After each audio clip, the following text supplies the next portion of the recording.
The last thing I remember was the explosion. Flames burst from the stove and swallowed everything.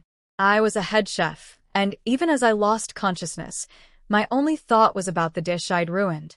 When I woke up, I was lying on the hardest bed I'd ever felt. The ceiling above me was falling apart. I could see daylight through the holes. The walls, the blankets, the paper windows, everything around me was old and broken. A few cracked pots sat piled in the corner.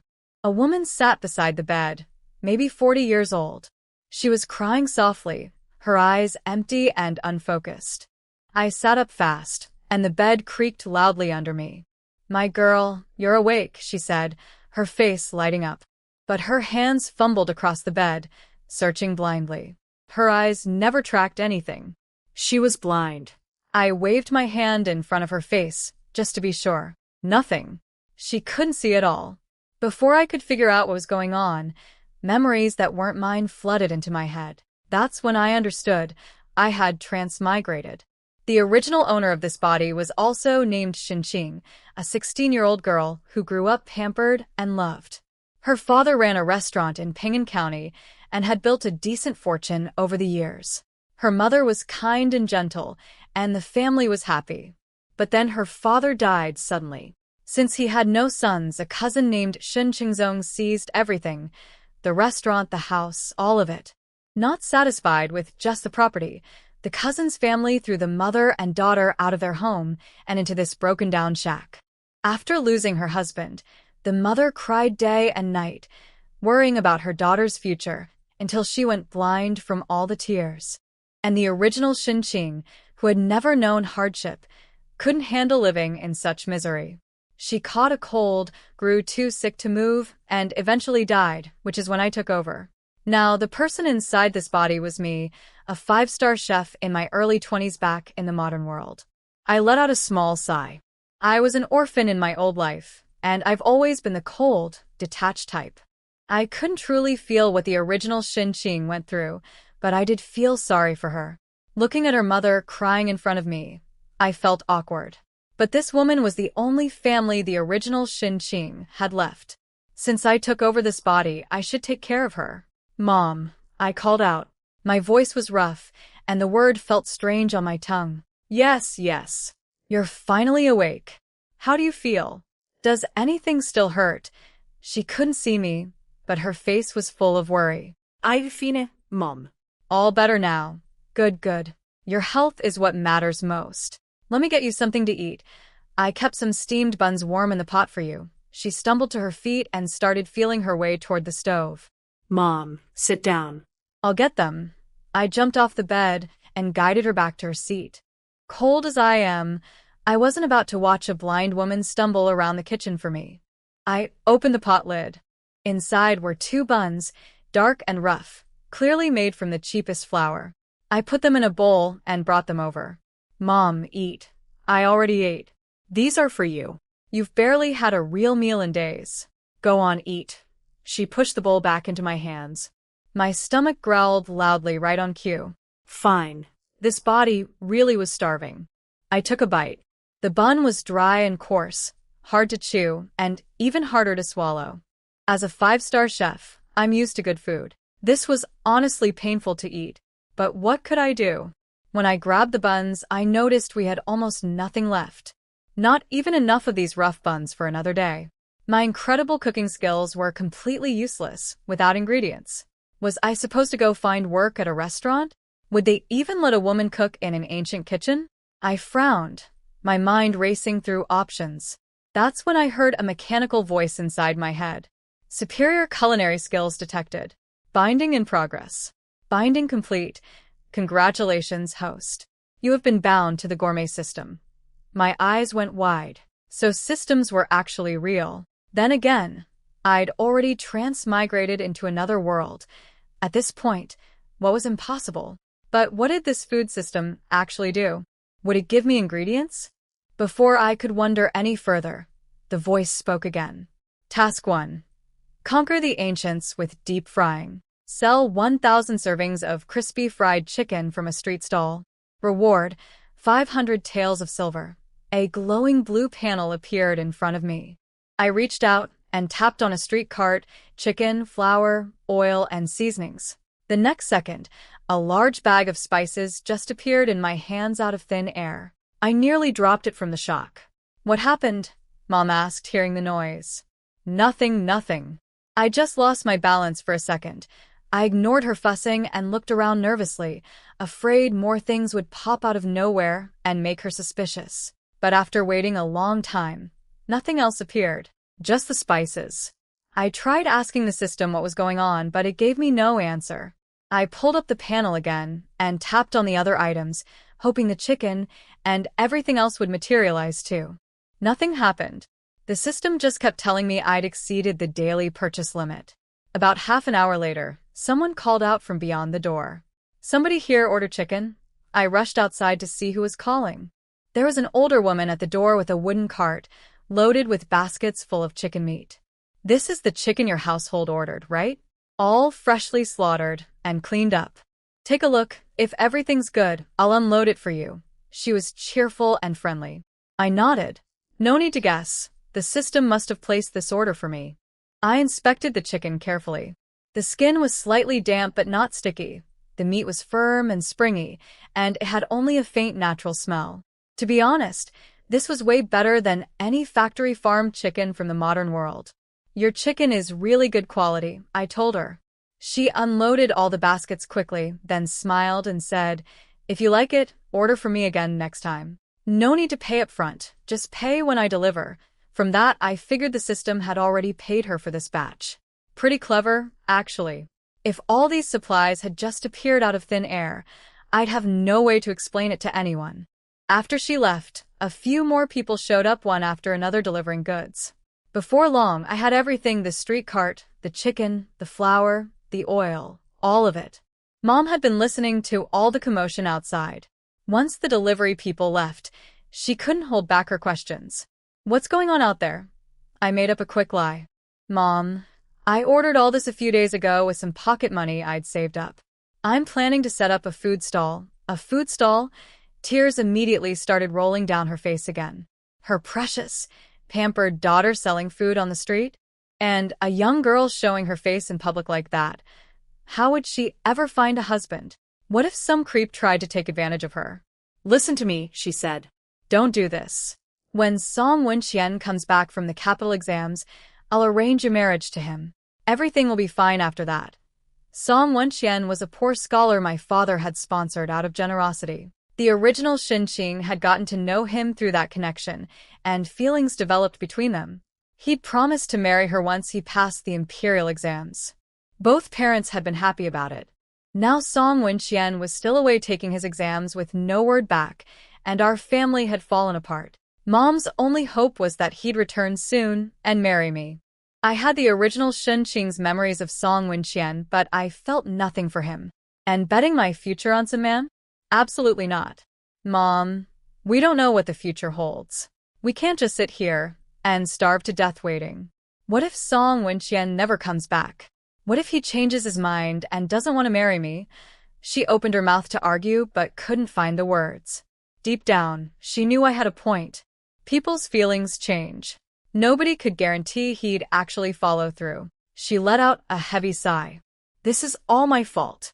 If I hadn't gone blind, I could go out and do the selling instead of you. There's nothing wrong with running a food stall, Mom. Just stay home and rest. Don't worry about me." I didn't fully understand her concerns about a girl showing her face in public. I just helped her back inside the house. I had work to do. The key to great crispy fried chicken is all in the marinating. I went to the kitchen and searched around until I found a single old knife with a dull, chipped blade. I sharpened it against the bottom of a bowl and got started. The chicken had already been cleaned and cut into even pieces, each about half a palm in size. I used the knife tip to poke holes in the thicker parts of each piece, then added rice wine, salt, scallions, and ginger for the first round of marinating. After enough time had passed, I took out the spice powder the system had given me and sprinkled it evenly over the chicken, rubbing it deep into every single piece with my hands. Then all I could do was wait. The next morning, I was up early. I dipped the marinated chicken into egg whites, then coated each piece in dry flour and let them rest so the coating would stick properly during frying. I heated the oil and started the first fry at medium-low heat. Even with all that chicken, I worked fast and clean. One perfect piece after another came out of the pot. "That smells amazing," Mom said, feeling her way over to stand beside me, sniffing the air. I smiled. "Hold on, Mom. "I'll give you some to try in a minute." The first fry only cooked the chicken through.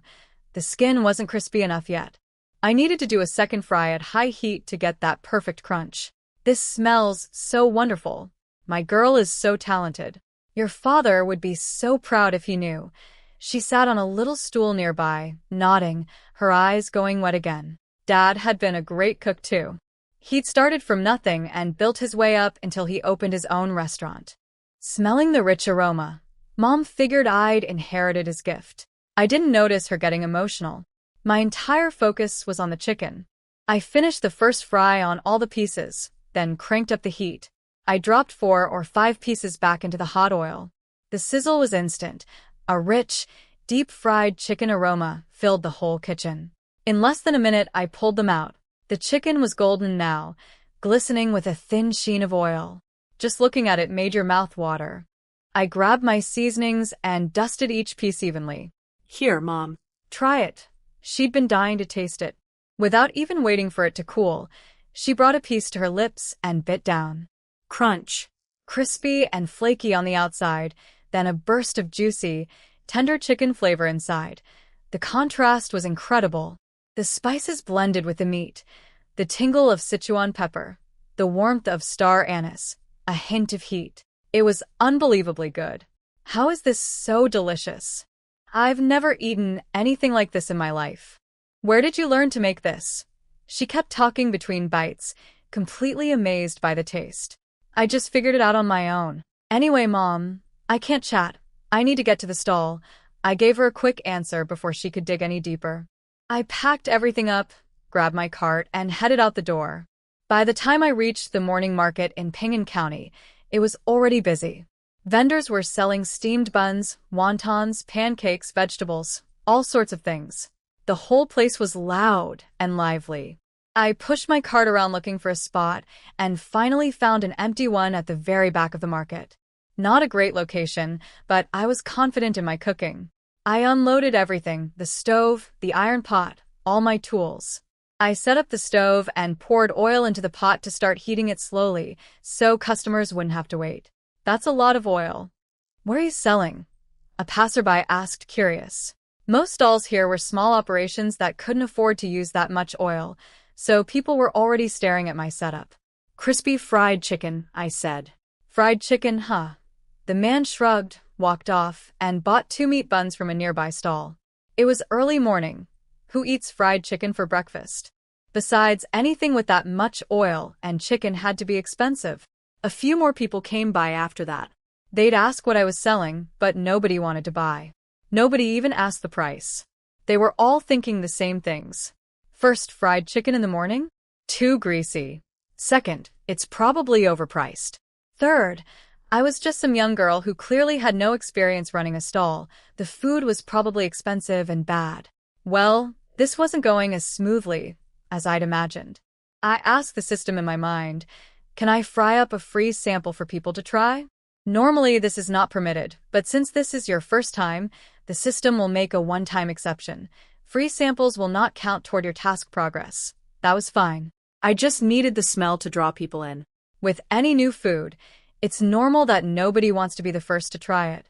But make it free, and everything changes. Once someone tasted it, I knew I could sell it. I moved fast. The pre-fried chicken pieces hit the hot oil in an instant. Sizzle. The chicken tumbled and danced in the boiling oil. In just half a minute, a golden crust had formed on every piece.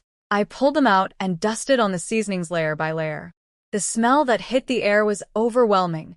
The sharp bite of spices, the richness of hot oil, the toasty crunch of the fried coating, all tangled together into something that grabbed you by the nose and wouldn't let go. The crispy skin looked like golden dragon scales, shining with a thin gloss of oil. What is that smell? How does anything smell that good? Something just crawled into my nostrils and won't leave. Within seconds, a crowd swarmed around my stall. Every single one of them was wide-eyed, drooling, staring at the fried chicken on my cart.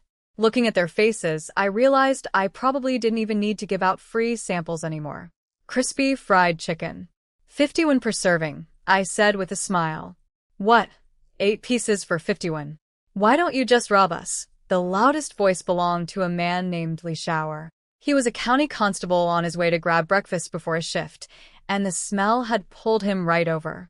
8 pieces for 51, a whole chicken only cost 40 or 51. This was way too expensive. His entire monthly salary was only 5 or 601. Once he yelled, everyone else joined in. Yeah, that's way too much. Smells good, sure, but 51? That's a ripoff. Do you even know how to do business, girl? I stayed completely calm. I'm charging 51 because this fried chicken is worth 51. Actually, it's more than worth it. Every ingredient I used was top quality, and my skills were the best there are. 51 was a fair price. But to the crowd, my confidence just looked like arrogance. A nice smell doesn't mean it tastes good. Aroma is just the surface. Texture, seasoning, and flavor are what really matter. Well then, want to try some? I pushed the plate of fried chicken forward. Li Xiao swallowed hard. It's free sample. The crowd erupted. Everyone started shouting that they wanted a taste. Li Shower, standing right at the front, couldn't resist. The chicken was gleaming golden and glistening with oil. It was torture just looking at it. He grabbed a piece and bit down. Crunch. First came a light kick of heat on his tongue, then a wave of bold seasoning that took over his entire mouth. Next was the crispy shell. One bite, and hot juices burst across his tongue. His teeth sank into soft, tender chicken that melded with the warm spices into something incredible. This is so good.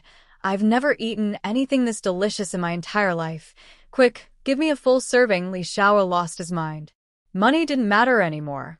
All he could think about was the fried chicken. He needed more. 51, I said, calm as ever. His frenzy and my composure made quite the contrast. 51 it is. Give me one serving. He slapped 51 onto my cart without a second thought. On any normal day, he'd never spend that much on a single meal. But today was different. This was so good that he would have paid 101 without blinking. I took the money and got to work. The crowd saw his reaction and surged forward. Let me try a bite. I want a serving. Me too. Me too. My hands kept moving, but I spoke up. Form a line. Li Shower jumped in immediately, bellowing at the top of his lungs. Line up. If you want fried chicken, you line up. He even pulled out the saber hanging from his belt. A county constable is a government official. When he tells you to do something, you do it. Especially when he has a blade. Nobody dared push forward after that. A long, orderly line formed instantly. He turned to me with the most serious expression I'd ever seen. Ma'am, just focus on making the chicken. Don't get distracted. Whatever you do, don't get distracted. God forbid anything messed up the taste of his fried chicken. Here's your fried chicken. The golden, fragrant pieces came out of the pot, and I wrapped them in oil paper and handed them to Li Shower. He took the package and breathed in deeply. So good. Unbelievable. He ate piece after piece, praising every bite, unable to stop himself. Then suddenly he froze mid-chew. Oh no. I was so caught up in the smell that I lost track of time. I'm going to be late again. He'd already been late over a dozen times this month. His boss had given him a final warning yesterday, one more time, and he'd lose his entire month's pay. And if he lost his pay, how was he supposed to buy more fried chicken? He grabbed his unfinished chicken and sprinted toward the county office. The second he stepped through the gates, a furious voice hit him like a wall. Li Xiao. Late again. What did I tell you yesterday? That was Constable Xia, his direct superior. A big, dark-skinned, intimidating man standing with his arms behind his back, anger written all over his face. Behind him, 2 neat rows of constables stood at attention, not daring to breathe too loud. Li Shower flinched and hid the fried chicken behind his back. He shuffled over to Constable Xia and started begging. Sir, just this once. The very last time. I swear I won't be late again this month. I'll leave the office myself, if I am. Please don't dock my pay. I still need the money to buy more fried chicken. Constable Xie's face was stone cold, and he was about to tear into Li Xiao when he suddenly paused. What's that smell? Li Xiao's heart sank. His boss had the nose of a bloodhound. He had a bad feeling his chicken was doomed. But then an idea struck him. Sir, I came across the most amazing food on my way here, and I thought I'd bring some for you to try. That's what slowed me down. He pulled the fried chicken out from behind his back. Only 4 pieces left. But 4 pieces of this fried chicken could do serious damage. You little, not only are you late, you brought food into the office? This is a government building, not your dining table. Constable Xie was visibly angrier now. The smell was incredible, sure, but he was the leader of these men.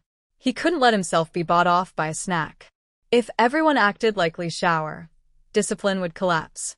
Sir, it really is amazing. Just try one. Li Xiao tore open the oil paper and held it up with both hands.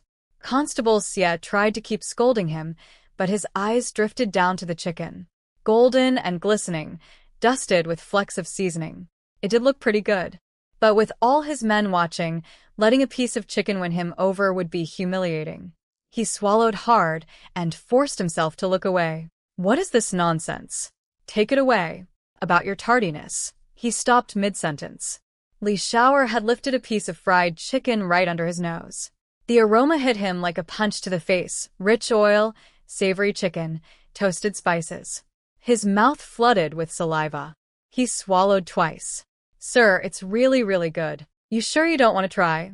Li Xiao's voice was annoyingly smug. Yeah, just have a taste, sir. It smells incredible. Boss, Li Xiao didn't mean to be late. Give him a break. The other constables all chimed in, one after another.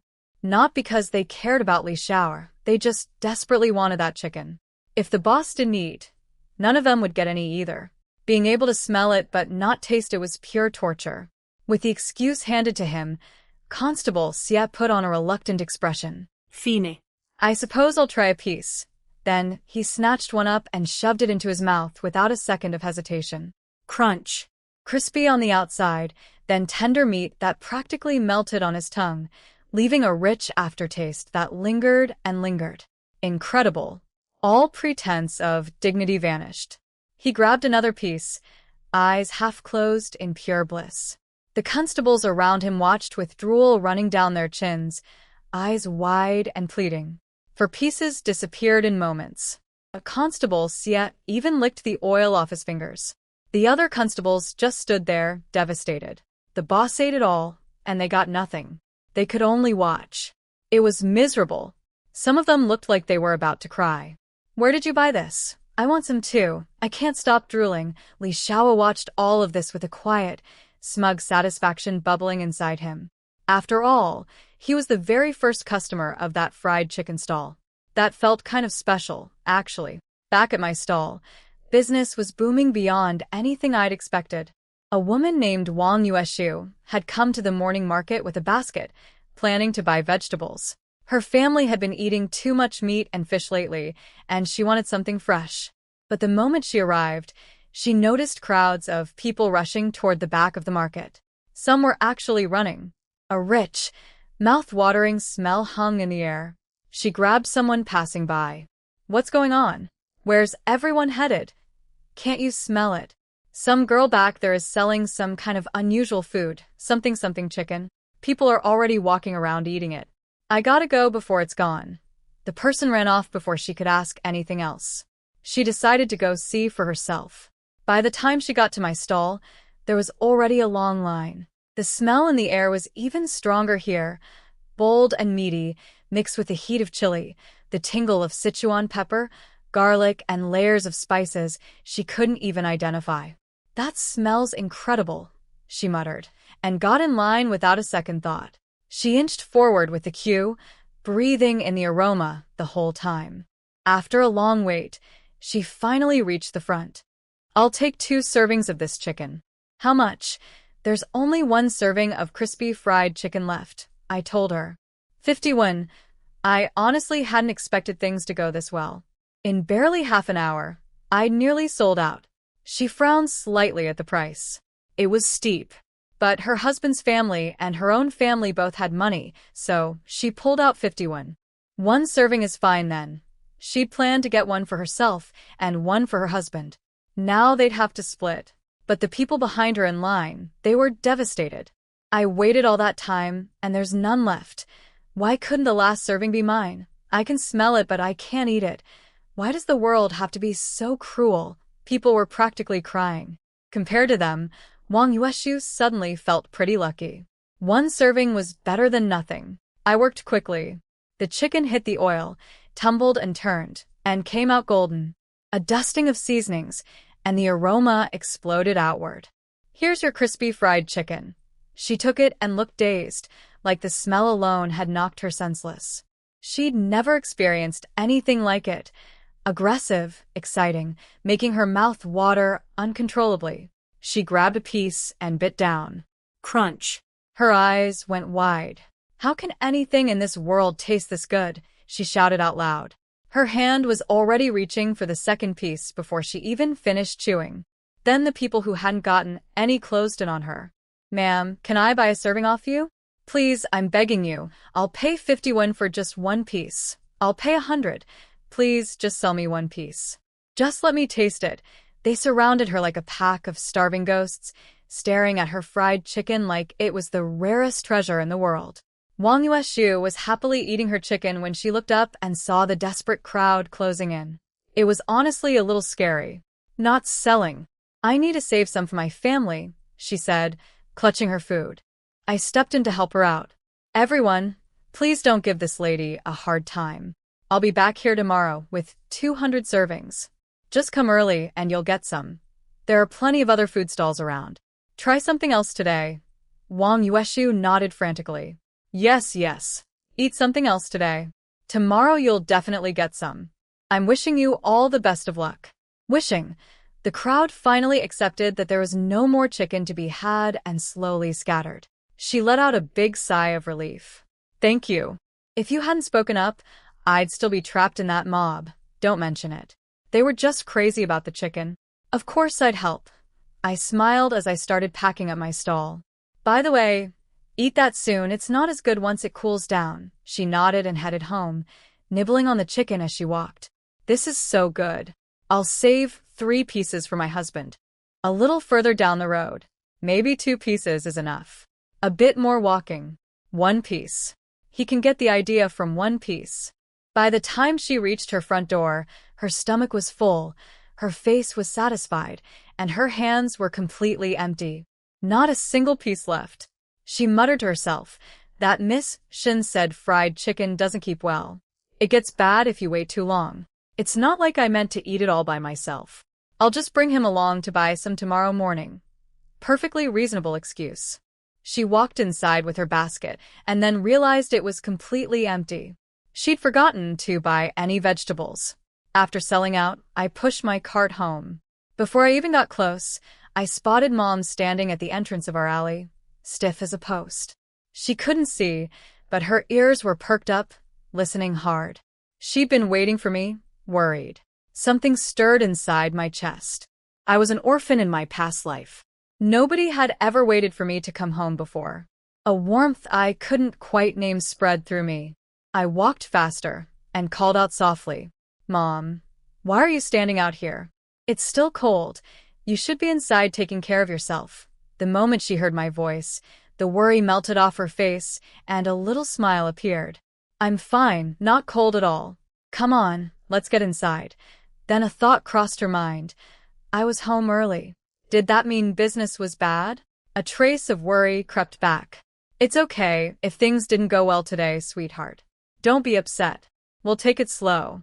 That fried chicken of yours tasted wonderful to me. If it doesn't sell, we'll just eat it ourselves. Mom, you've got it backwards. I sold every last piece. I stuffed the heavy bag of coins and silver into her arms. Feel that? That's everything I earned today. She felt around inside the bag, several pieces of silver, probably 7 or 8 taels, plus a pile of copper coins. How is there this much? She sounded stunned. I smiled. The chicken is 51 a serving. Altogether, it comes to almost 10 taels of silver, not counting the serving Mom ate and the free sample I'd sold 198 servings today. That was 9,900 won, just 100 short of 10 full tails. A very solid income. Mom was even more shocked. You charged that much? And people actually bought it? You're not tricking me, are you? How could it be fake? The silver is right there in your hands. Good, good. You really did inherit your father's talent. Your very first day, and business is already booming. Maybe someday you'll open a restaurant just like he did. Her voice turned soft with memories. If your father hadn't died, if I'd given him a son instead of a daughter, that restaurant would never have been stolen from us. It's all my fault, but you're clever and capable, my girl. You invented this amazing fried chicken. At least we won't have to worry about making a living anymore. We walked home together. Mom talked the whole way, drifting back into sad memories about the past. I wanted to comfort her, but didn't know what to say. I wasn't the original Shin-Ching. I hadn't lived through any of it. I was about to start cleaning up my equipment when a shrill, arrogant woman's voice cut through the air from outside our door. Auntie, are you home? Auntie. The second Mom heard that voice, her face went dark. She knew exactly who it was, Zhao, the wife of Shin Qingzong, the cousin who stole everything from our family. My so-called sister-in-law. Zhao didn't even wait for anyone to answer. She pushed the door open herself, wearing the fakest smile I'd ever seen. Oh, you are home. Why didn't you answer? I was worried your ears had gone bad too, Annie. Get out. You're not welcome here. Mom's face turned red with anger as she shouted toward the sound of Zhao's voice. Mom was normally a gentle person. For her to react like that, you'd have to push her to the absolute limit. But Zhao had thick skin. She kept smiling. Auntie, how can you say that? My husband is practically your son now, and I'm practically your daughter-in-law. We're family. After my father died, the clan elders had formally adopted Shin Qingzong as my father's son, just so he could legally inherit the restaurant and all the property. That was the basis of Zhao's disgusting family claim. Besides, she went on, I came with wonderful news. I've found a great match for little sister Shinqing. Once she marries into that family, her life will be nothing but comfort. She rushed over to me and grabbed my hand, her voice dripping with sweetness. Sister, I found you the perfect husband. Rich and caring. You won't have to suffer anymore. Just buy jewelry, drink tea, live the easy life. Get out. My voice was ice cold. I yanked my hand free. Mom exploded. Get out. Get out. What great match.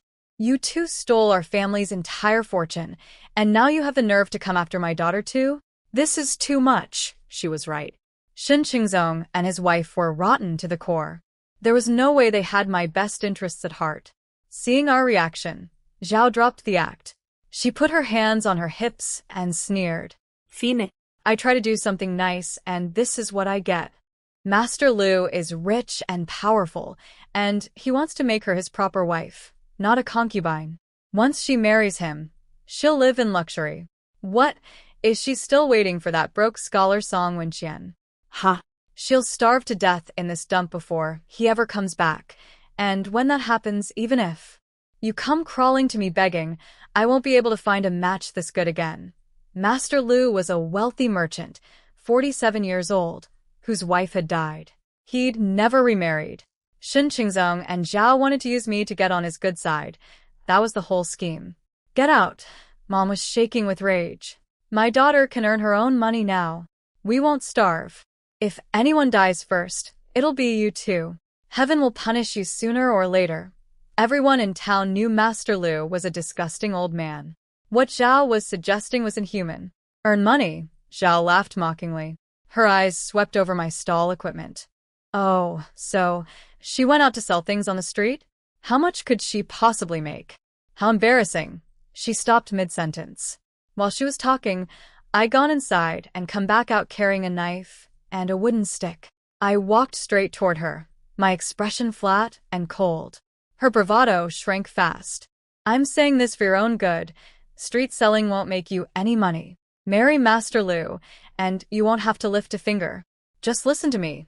She backed away as she talked. Something about me scared her. I could tell she sensed I wasn't the same Shin-Ching anymore. The old Shin-Ching was soft and sweet, no edge to her at all. Clearly a sheltered girl raised with love. The person standing in front of Zhao now was cold, calm, and had eyes that made your blood run chill. I told you to get out. My voice cut like frost. She was afraid, but she didn't want to give up. She opened her mouth one more time. Sister Xinqing. Before she could finish, I swung the stick straight at her. Ah, Zhao screamed and tried to dodge, but she wasn't fast enough. The stick connected solidly. She went white from the pain. How could you? I was just trying to help. She couldn't believe it. The old Xinqing, sweet, gentle, harmless little Xinqing, had actually hit her. She'd thought I was just trying to scare her. She didn't expect me to actually swing. She looked up and saw me coming at her again without a word, stick raised. She scrambled backward. That thing really hurt. Forget it. The marriage talk can wait for another day. She bolted for the door. Only after she was safely outside did she start shouting again. That match with Master Lu is the best you'll ever get. You'd better think it over. When you can't afford to eat, don't come begging me. I'd rather starve than beg you, Mom screamed back, trembling with rage. She was the softest person I knew, but even she had been pushed past her breaking point. Once Zhao's screeching faded into the distance, Mom collapsed, tears streaming down her face. This is too much. If your father were still alive, those two would never dare act this way. My poor girl, you're just a young woman, and you're already swinging sticks at people. Heaven is so unfair. We never did anything wrong. Your father was generous and kind. Why did we end up like this? I felt a wave of sympathy, but all I could offer were words. Mom, don't be sad. I'm earning money now. Things will only get better from here. Dad would be happy to see this. This was my reality now. I'd take care of Mom and give us a good life. I owed that much to the original Xinqing. Mom perked up a little. You're right. My girl can earn money now. Things will get better. Maybe we can even take back our restaurant someday. And next time that Zhao woman shows up, I'll grab a stick and beat her out myself. I thought to myself, Mom can't see anything. If she swung a stick, she'd probably hurt herself before hitting anyone else. But she needed comfort right now, so I played along. That's right. We won't let Zhao set foot in here again. After chatting with Mom for a while, I finally had a moment to myself. I pulled up the system panel to order tomorrow's ingredients. Ding. Daily stall session detected. Task progress. 198/1000. Ding. Congratulations. Achievement unlocked. Unknown vendor. Ding. New flavor unlocked. Sweet and spicy fried chicken. Daily ingredient purchase limit increased to 400 servings. Keep up the good work. Sweet and spicy fried chicken? My eyes lit up. This flavor was hugely popular in the modern world, especially with young people. The combination of sweet and spicy creates a complex, layered taste that pairs perfectly with crispy fried chicken. It's addictive. And if you add a cup of cola on the side, absolute perfection. Ding! Strong craving detected. Cola purchasing channel successfully activated. Daily limit. 5 servings. My heart jumped. I opened the purchasing panel and ordered 5 colas immediately. 5 ceramic bottles appeared in front of me, each sealed with a wooden stopper. I grabbed one, pulled the stopper, and peeked inside. Sure enough, real modern cola. I took a sip. Burp. That familiar taste. The taste of happiness. So that's how the system worked. Things that didn't exist in ancient times would appear out of thin air. Things that did exist here, like chicken, the system would buy through normal local channels, so nothing seemed suspicious. 5 bottles of cola wasn't much. Not enough to sell as whole servings. But if I poured them into small bowls, I could portion them out and sell more that way. I'd bring some small bowls tomorrow. With my plan set, I ordered the rest of tomorrow's ingredients through the system. The sweet and spicy sauce, of course, materialized out of nowhere. When the chicken and other supplies were delivered, I started marinating everything just like the day before. Meanwhile, Zhao stormed back to the Shen family mansion, the house that used to belong to my family, now occupied by Shen Qingzong and his wife. Shen Qingzong was lounging in the main hall with his legs crossed, humming a tune, sipping wine, and snacking on fresh fruit without a care in the world. What happened? She wouldn't agree to marry Master Lu, Zhao snorted. Worse than that. Not only did she refuse, she chased me out with a stick. I try to do something nice, and this is the thanks I get. She still thinks she's some rich young lady. She's a nobody now. She's even out there running a street stall, but she still acts too good for everything. It makes me sick. She hit me on the arm, and it still hurts. Shun Qingzong frowned. She's out running a stall? She's not going to marry. Exactly. And her blind mother didn't even try to stop her. If you ask me, they've gone crazy from being poor. This is a problem, he said, his expression turning serious. Forget about Master Lu for now. If Xin Qing is out there selling food in public, what are people going to say about us? That we inherited all this property and still couldn't look after an orphan and a widow? That's terrible for our reputation. Right now, only a few people knew the full story. But if I was out there every day where anyone could recognize me, the truth about how they'd treated us would spread fast. Oh, relax, Zhao said dismissively. She's a spoiled girl who's never worked a day in her life. There's no way she lasts. Give it a few days and she'll quit. Then she'll be begging us to help find her a husband. But Shun Qingzong wasn't so sure. What is she selling? Where? How's business? How should I know? I was busy trying to arrange the marriage. I didn't ask about her little stall. She was already home when I got there, so business was probably bad. Maybe she already gave up. Shun Qingzong waved his hand. No. I'm going to the morning market myself tomorrow. I need to see what she's selling. A pampered girl who suddenly starts a food stall? Maybe that dead father of hers left her some kind of secret recipe. You mean? Zhao's eyes lit up as she caught his meaning instantly. If there really was a secret recipe, it shouldn't belong to me, a mere girl. In their minds, it rightfully belonged to them. That evening, Constable Xia went home in a great mood, eager to tell his wife about the amazing food he'd tried. He was planning to take her to buy fried chicken first thing tomorrow morning. The moment he walked through the door, his wife Wang Yueshu rushed up to him, bubbling with excitement. You're finally home. Listen, I found the most incredible food at the morning market today. The smell was unreal. The line was so long and it was absolutely mouth-watering. I wanted to buy one for me and one for you, but there was only one serving left. And then Miss Shin said it doesn't taste good if you wait too long, so I had no choice but to eat it all myself. I feel so bad you didn't get any. She actually looked guilty about it. Constable Xia grinned. Was it crispy fried chicken? Yes. How did you know? One of my men brought me some. That tastes incredible. Crispy shell, tender meat inside, and that seasoning on top. I couldn't stop eating. Honestly, it's the best thing I've ever had in my life. His eyes went dreamy just thinking about it. Wang Yueshu's mouth started watering all over again. She pinched his arm. You didn't think to save me any? And here I was feeling bad about not bringing you some. I've got a whole squad of guys. How am I supposed to save any?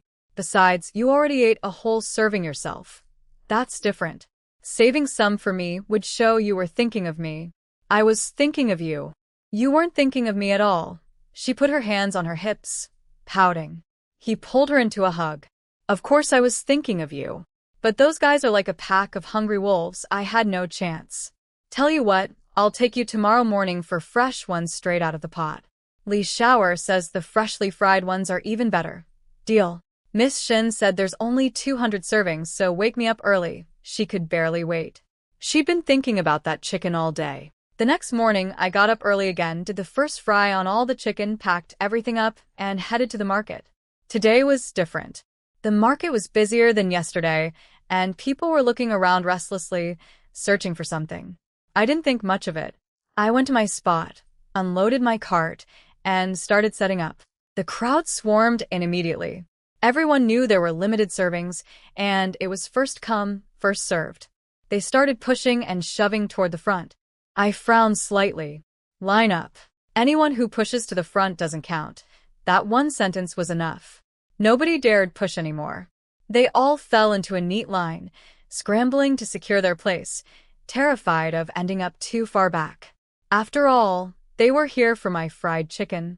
The last thing anyone wanted was to make me angry. Constable Xia and Wang Yueshu were somewhere in the crowd.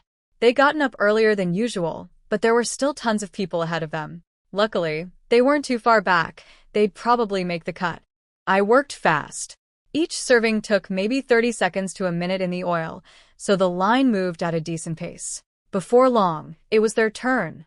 Wang Yueshu couldn't contain herself. She rushed forward and shouted, "Miss Shun, 2 servings, spicy or sweet and spicy?" I asked without looking up. She froze. There were flavors now? She hadn't heard about this yesterday. She looked at Constable Xie, confused. He was just as lost. "What's this sweet and spicy? It's new today. Wasn't available yesterday." He scratched his head. He'd had the spicy one yesterday, and it was heavenly. But sweet and spicy together? That sounded strange. Sweet is sweet. Spicy is spicy. How could you mix them? He couldn't even picture what that would taste like. "Let's just go with spicy," he said, playing it safe. At 51 a serving, he didn't want to gamble. Wang Yueshu nodded in agreement. I pulled the chicken from the oil and dusted the spicy seasoning over it, layer by layer. Honestly, I was a little disappointed. I'd thought this sweet and spicy flavor would excite people, but nobody wanted to try it. Everyone just ordered the original spicy. They had no idea what they were missing. Just then, someone came sprinting from the distance, grabbed Constable Xie's sleeve, and yelled, "Boss, get me one too." I looked up and recognized him. Li Xiaor, my very first customer. "Boss, get me a serving." "Me too." More footsteps thundered up behind him. A whole group of constables had shown up. The other customers flinched and backed away. Ordinary people were always a little nervous around government officials. Constable Xie rubbed his forehead and sighed. "Add 15 more servings." "What flavor?" I asked. "We can pick a flavor." Li Xiaor's eyes went wide. "There's a new sweet and spicy option." He paused. "Sweet and spicy?" That sounded weird. How could sweet and spicy go together? I rarely bothered to pitch my food, but this time I spoke up. "The sweet and spicy is really good too. Want to try it?" Li Xiaor hesitated for a long moment, then gritted his teeth. "Fine. "I'll try it. If I was recommending it, it couldn't be bad." And worst case, he'd just peel off the seasoned skin and eat the chicken plain. "What about the rest of you?" I asked the other constables. They all exchanged nervous glances. Nobody else had the courage. 50, when was real money. "Spicy." "Same, spicy for me. Spicy." Every single one except Li Xiaor went with a safe choice. Constable Xie tried one more time. "Li Xiaor, you sure about the sweet and spicy?" "It sounds weird." "I'm sure." He clenched his jaw. My fried chicken was incredible. How bad could a new flavor really be? The chicken tumbled in the hot oil, and one by one, golden crispy pieces came out of the pot. I dusted the spicy seasoning over the first batch. The bold aroma rose into the air and hit everyone's noses at once. Wang Yueshu grabbed her serving and bit down immediately. Crunch.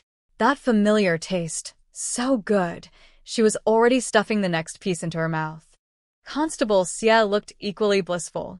He agreed. The freshly fried version was even crispier and better than yesterday's. The other constables all got their spicy servings too. So crispy, so good.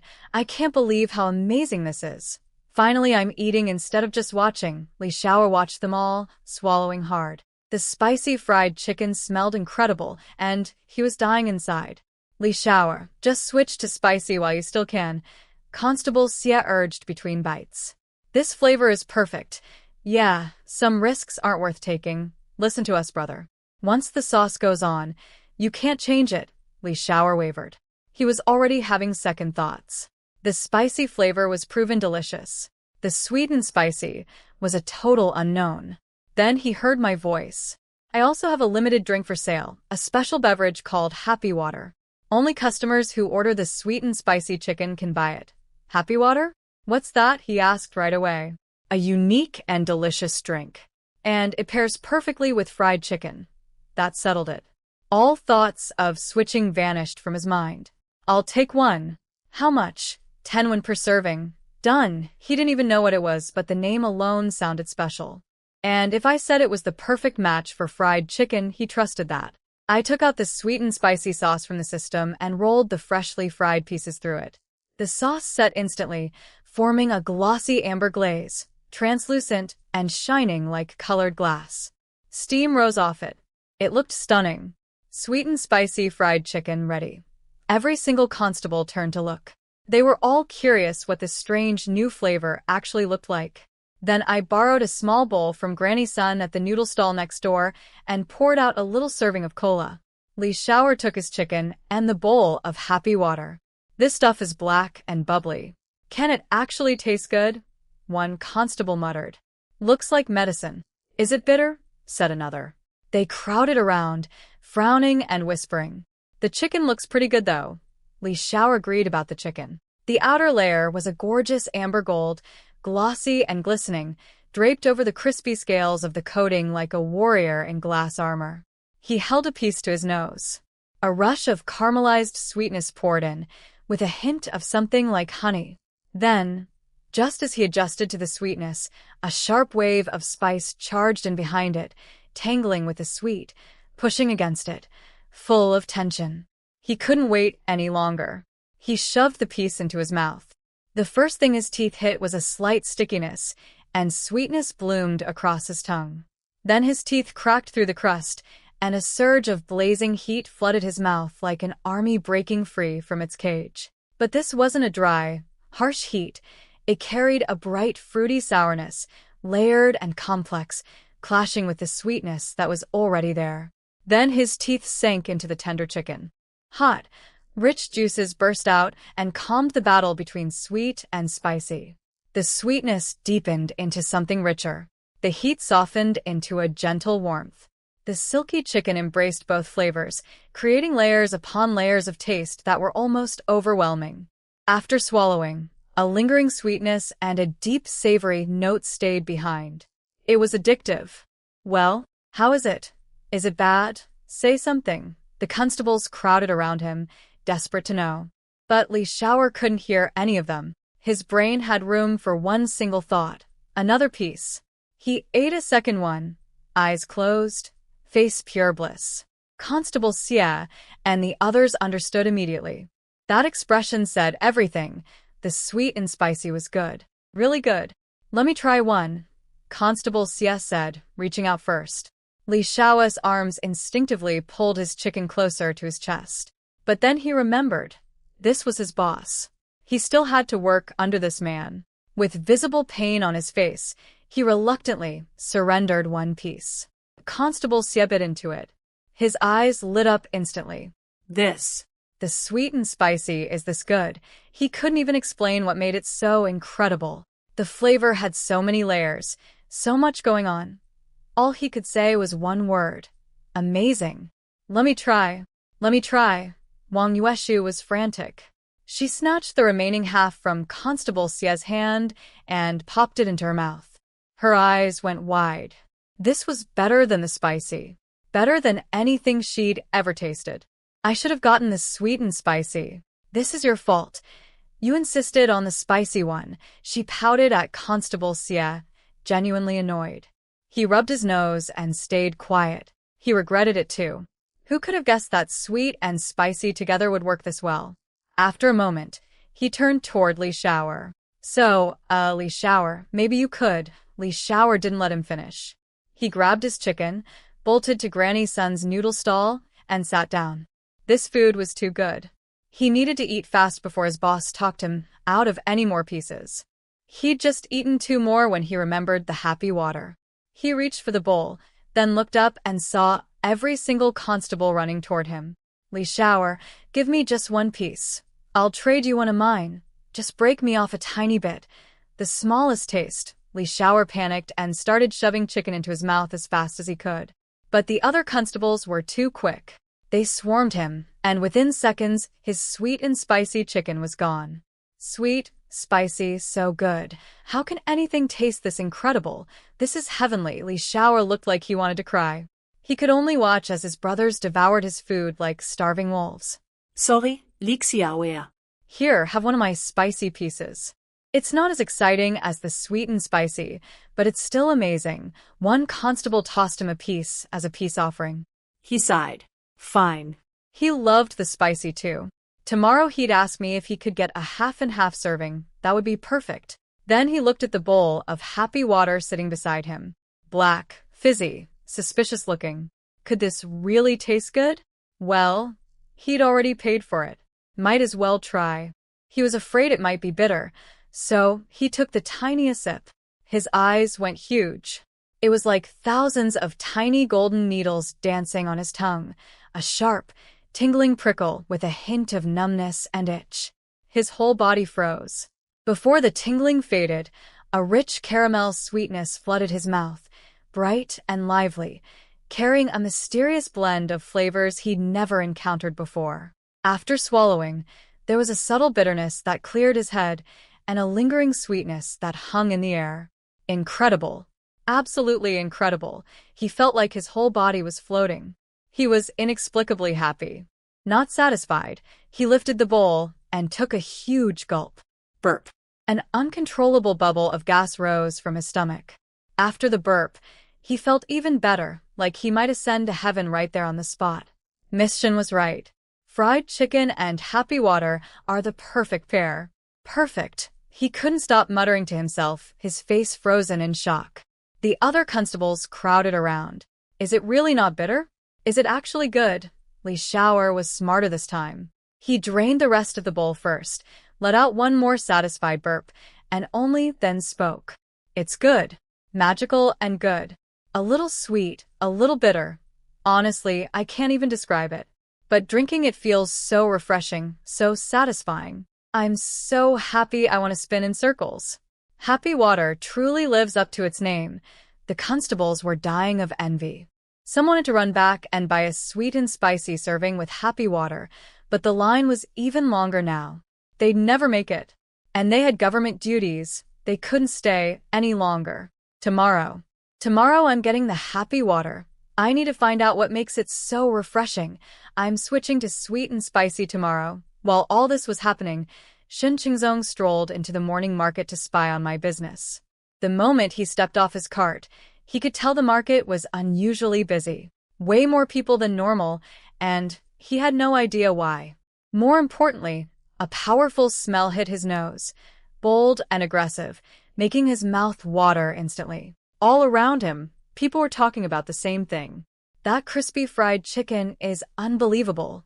The sweet and spicy flavor is amazing, and that happy water, magical. I wanted to bring some home for my parents, but I couldn't help myself. Only 2 pieces left now. Shen Qingzong completely forgot he'd come to investigate me. All he wanted was to find that fried chicken stall and taste it for himself. Where's this chicken everyone's talking about? He asked a random person. Down this street, turn the corner. But there are so many people in line, you probably won't get any. I have to wait in line, he was stunned. Miss Shen's business is booming.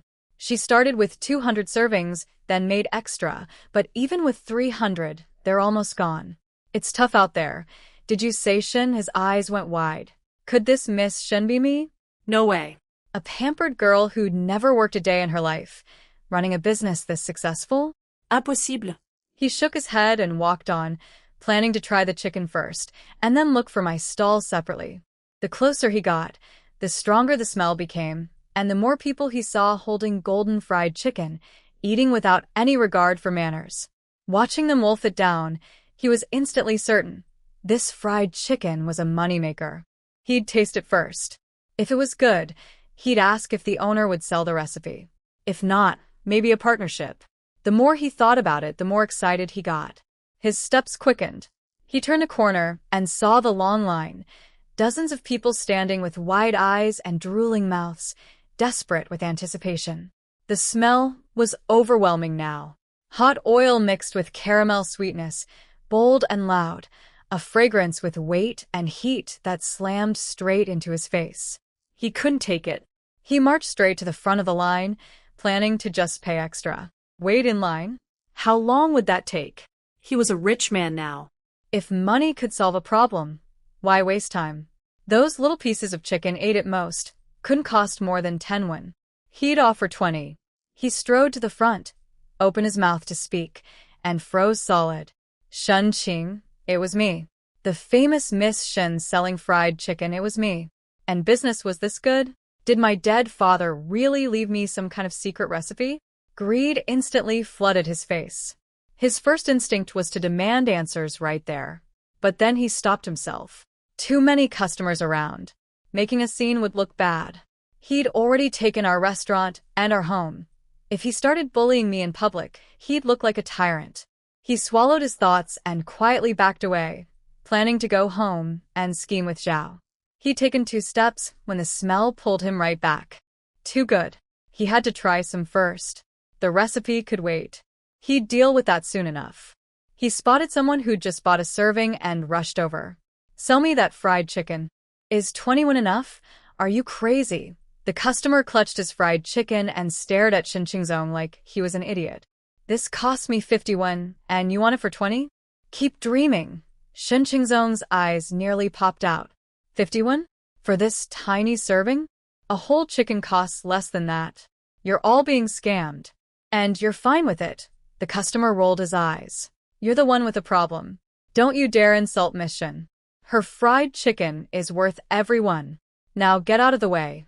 Shen Qingzong was stunned. Not only was it expensive, people were actually happy to pay.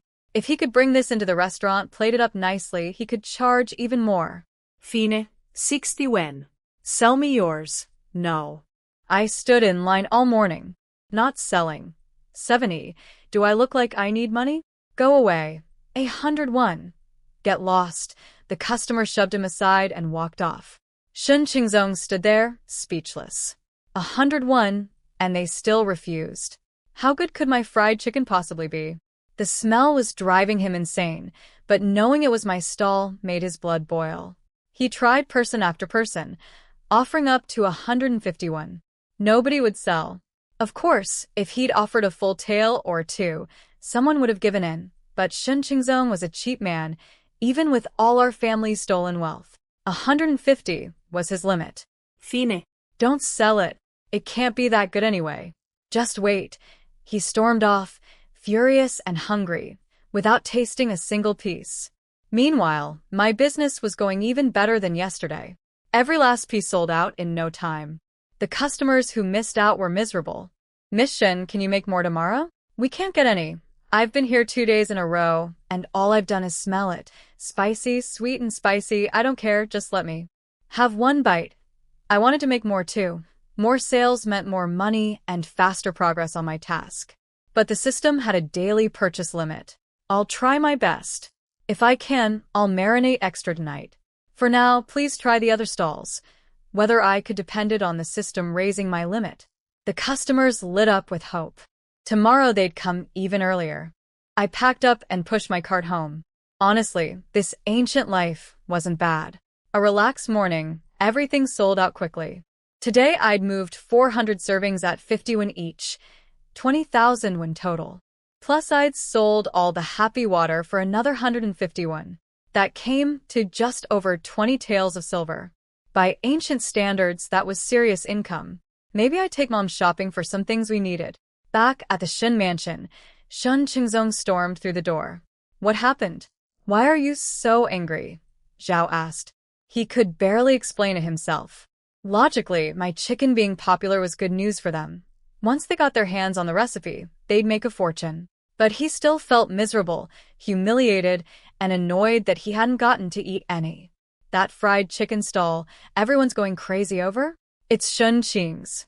And guess how much she charges for one serving? 7 or 8 little pieces. 10 at most, Zhao shrugged. And what even is fried chicken? Never heard of it. 51, 50, 50. And people line up for it. Zhao's eyes lit up instantly. Her father must have left her a secret recipe. If we can get it, it's not that simple. If she refuses to admit it exists, we've got nothing. Besides, her father never sold fried chicken at the restaurant. But we can't let her keep making money like this. His plan was clear: destroy my business first. Once I couldn't earn a living, I'd have no choice but to sell the recipe for whatever scraps they offered. And then they could force me into marrying old Master Lu too. Did she register with the trade guild? Zhao asked, her eyes narrowing. The guild. Shen Qingzong's face lit up. In this dynasty, every business had to join a trade guild. Food sellers joined the food guild. Clothing sellers joined the clothing guild. No exceptions. And guild membership was expensive. The entry fee alone was anywhere from 10 to several dozen taels of silver. On top of that, you owe them a percentage of your earnings every month, had to send gifts during holidays, and had to chip in for guild events. The fees are steep. I bet Shen Qing never registered, Zhao said with a nasty smile. Shen Qingzong smiled too. Smart thinking, dear. We could also grease a few palms inside the guild, and then Wang Yueshu couldn't bring herself to eat all her chicken. She'd also snatched a few pieces from Constable Xia. In the end, she saved 6 pieces and brought them to her parents' house. The old couple had never tasted anything like it. They praised every bite and licked the oil right off their fingers. Just then, Wang Yueshu's older brother Wang Yuan came home. What's that smell? Something smells incredible. Brother, try this. It's called crispy fried chicken. You've never had anything like it. She handed him the last remaining piece. Their parents chimed in too. Your sister's right, try it. We've lived most of our lives and never eaten anything this good. Wang Yuan looked at it closely. He'd never seen anything like it, golden and obviously crispy. Where did you buy this? At the morning market. You have no idea how popular it is. The line was so long. I waited forever just to get some, and I rushed it over here for you and Mom and Dad. Then his expression turned sharp. This stall hasn't registered with the trade guild, has it? Wang Yuan was the head of the food trade guild. If a fried chicken business had registered, he would definitely know about it. Oh, come on, brother. You're home. Stop thinking about work. Whether she's in the guild or not doesn't change how good it tastes. Just try it first. That's not how things work. Rules are rules. If you're selling food in Ping'an County, you have to join the guild. Mid-lecture, Wang Yueshu shoved the last piece of fried chicken straight into his mouth. He wanted to spit it out and keep scolding her, but the flavor caught him. He couldn't help biting down. Crunch. The shell shattered in his mouth, releasing spicy seasoning everywhere. Then came the tender, juicy chicken that practically melted on his tongue. The crunch, the meat, the spices, they all blended into something impossibly complex. After swallowing, the flavor lingered and lingered. How is this so good? His eyes went wide. As the guild leader, he'd eaten the finest foods around. But this fried chicken was unlike anything he'd ever tasted. Completely unique. Absolutely stunning. Wang Yueshu gave him a knowing look. She'd expected this. My fried chicken conquered everyone. And that's just the spicy flavor. There's a sweet and spicy version too. Even better. I only got one tiny taste today. And there's something called happy water. You need to try everything tomorrow. Wang Yuan nodded eagerly. If you say so, I have to try it. I've never eaten anything like this before. Then he caught himself. But the guild is rules. Brother, the registration fee alone costs a fortune. Miss Shin doesn't earn that much in a day. Just look the other way for now. In a month or 2 you can go talk to her about joining. Please. Wang Yueshu had selfish reasons. If I couldn't afford the guild fee and stop selling, where would she get her fried chicken? But just pretend you don't know. There are tons of stalls out there. Oversights happen all the time. She grabbed his arm and pouted. Come with me tomorrow morning. We'll stand in line together and eat fresh fried chicken. I'm telling you, straight out of the pod is the best.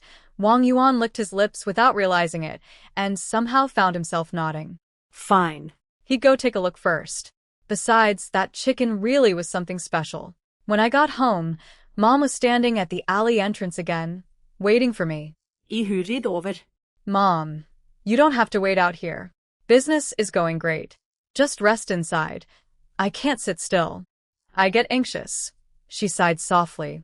If only I could see, I could at least help you. That gave me an idea. Her eyes were important, more important than buying household things. I should take her to a doctor first. Ever since we'd been thrown into this shack, just eating had been a struggle, let alone paying for medical care.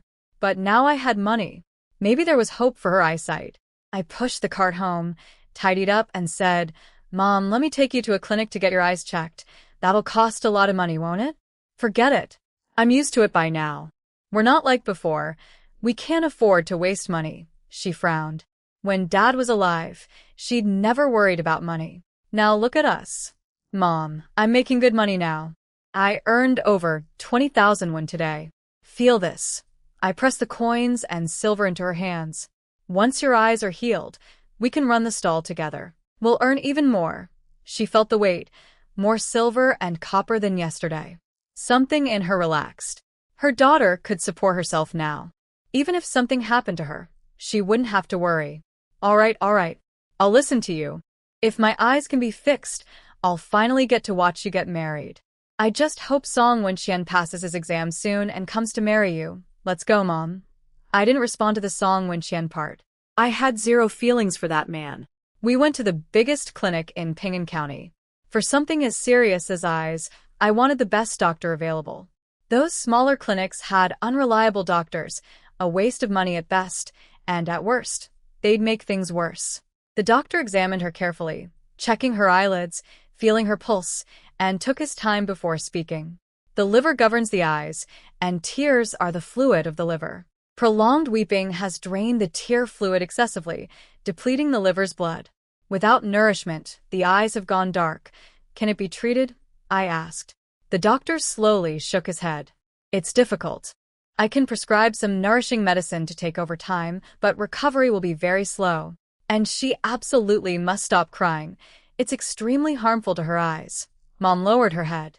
I could see the disappointment. Of course, she wanted to see again. However, the doctor added, taking pity on us, the ghost doctor might be able to help. You could try looking for him. The ghost doctor? Where do I find him? Rumor has it he lives somewhere around the ghost market. You could ask around there. But I should warn you, the ghost doctor charges extremely high fees. He won't lift a finger for less than 3 to 500 taels of gold. 3 to 500 taels of gold. That was an astronomical price. Granny Sun's noodles cost 3 won a bowl. This amount could buy over 1 million bowls. A person couldn't eat that much in a lifetime. That's too expensive. I promise I won't cry anymore. I'll just let my eyes heal naturally, Mom said quickly, grabbing my hand. She was afraid I'd go into debt trying to pay for her treatment. I patted her hand gently. Mom, remember, no more crying. It'll get better with time. I didn't have the money to find the ghost doctor right now. I'd just have to work hard, finish the system's tasks, and save up. At least this visit had convinced Mom to stop crying, which was something. We took the medicine home. After boiling it for her, I opened the system panel to order tomorrow's supplies. Ding. Daily stall session detected. Task progress, 598/1000. Ding. Daily ingredient purchase limit increased to 600 servings. I didn't hesitate. I ordered all 600.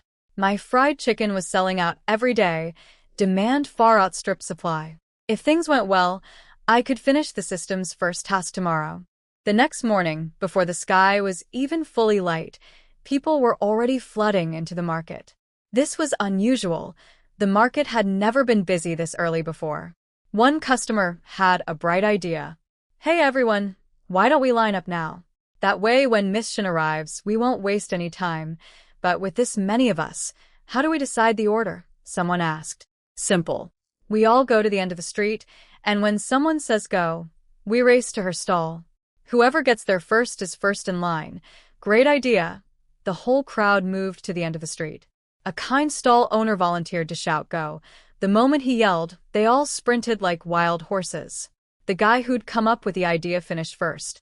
Hey, I feel like you cheated, someone panted. Everyone agreed to the rules. I just forgot to mention I'm a really good runner. The crowd grumbled, but let it go. As long as they got a spot in line, that was all that mattered. Soon a long queue had formed, leading up to an empty space at the front. I hadn't even left home yet.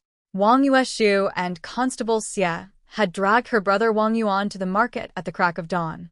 Brother, hurry up, Constable Xie urged. Wang Yuan frowned.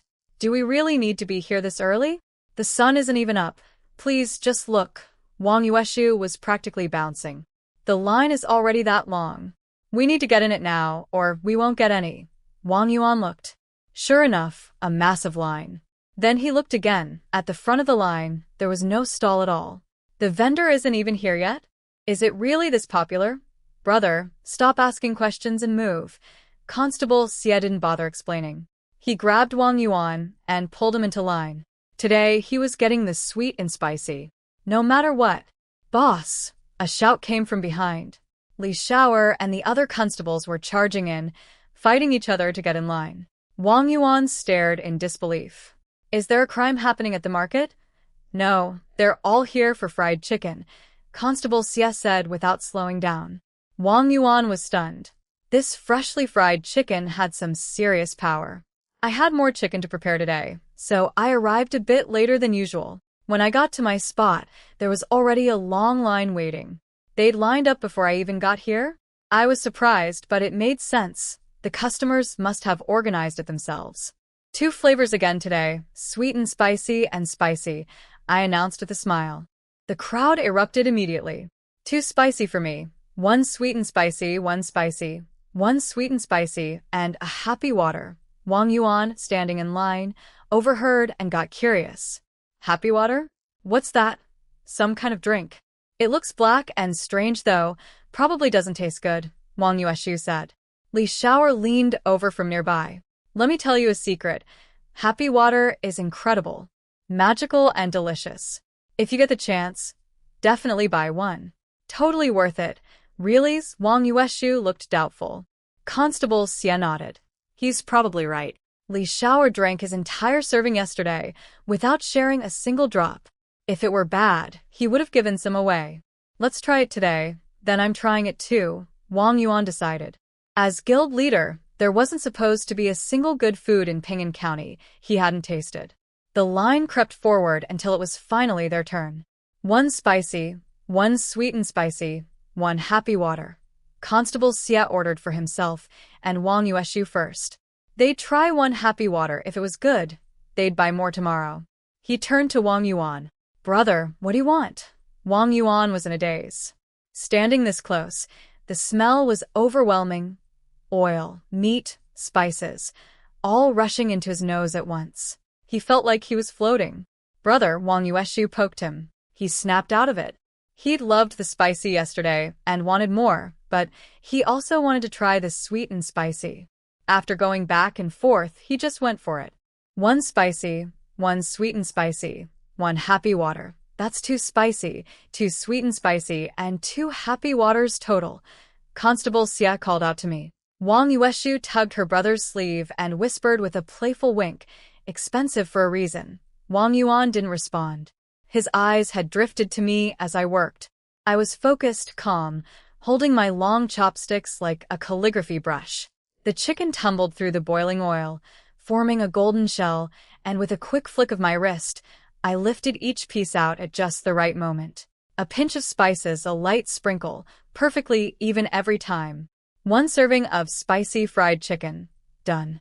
For the sweet and spicy, I scooped up a spoonful of the amber sauce and tilted it just slightly, letting it fall in a neat zigzag across the crispy shell. The whole process was smooth, precise, without a single wasted motion. I could tell Wang Yuan was studying me. I had the kind of speed and control that usually takes a decade to develop. Your fried chicken and happy water are ready. He snapped out of it and took his food. The smell hit him immediately. He tried a spicy piece first. The crunch was perfect. Hot juices burst from the shattered crust like lava, flooding his mouth, blending with the sharp spice into something extraordinary. 10 times better than yesterday's, was written all over his face. Brother, try this sweet and spicy. It's incredible. Wang Yueshu was already wolfing hers down. She'd finally gotten more than a tiny taste of the sweet and spicy today. Wang Yuan glanced at his sister's frantic eating and frowned slightly. Your manners. He started to scold her, but then noticed Constable Xie beside her eating exactly the same way. He swallowed his words. Well, they were husband and wife. He turned to his sweet and spicy chicken, still skeptical. Sweet was sweet. Spicy was spicy. Who mixes them? He took a careful, small bite. Sweetness bloomed on his tongue first, warm and rich, like the gentlest trap. Then a rough, rising heat chased after it, tangling with the sweetness, full of tension. The tender chicken came next, mediating between the 2 opposing flavors, creating a harmony that shouldn't have worked, but absolutely did. After swallowing, the complex aftertaste lingered and lingered. Addictive. This is extraordinary. His eyes went huge. He'd never tasted anything like it. Before he could think, he shoved another piece in. Then another. He couldn't stop. Wang Yueshu looked up and nearly laughed. Her stern, dignified brother had completely transformed, cramming fried chicken into his mouth nonstop. Amber sauce smeared around his lips, eyes half closed in bliss. "Brother," she called. He didn't hear her. He was licking his fingers. "Brother, give me one piece." She reached for his sweet and spicy chicken, and his eyes went wide with alarm. He pulled the food away from her like he was guarding a national treasure. "No. "I don't have enough as it is. I should have bought more." He'd originally planned to taste both flavors and bring the rest home for his parents. Now he realized he could eat both servings all by himself. Wang Yueshu grinned. "Brother, maybe take a look at yourself right now. Remind me, who was just lecturing someone about table manners?" Wang Yuan noticed the sauce all over his hands and face. He felt a flash of embarrassment. But then he thought, when food tastes this good, who cares about manners? Manners don't matter. Only the taste matters. He stuffed another piece in his mouth. As the head of Ping'an County's Food Trade Guild, he'd eaten everything there was to eat. And he could say with absolute certainty, this fried chicken was the single best food in the entire county. Nothing else came close. "Brother, are you going to drink the happy water? If not, let me have it." Wang Yueshu reached for it again. She and Constable Xie had shared one serving between them, thinking they'd just have a taste. But it turned out to be so good that one serving wasn't nearly enough.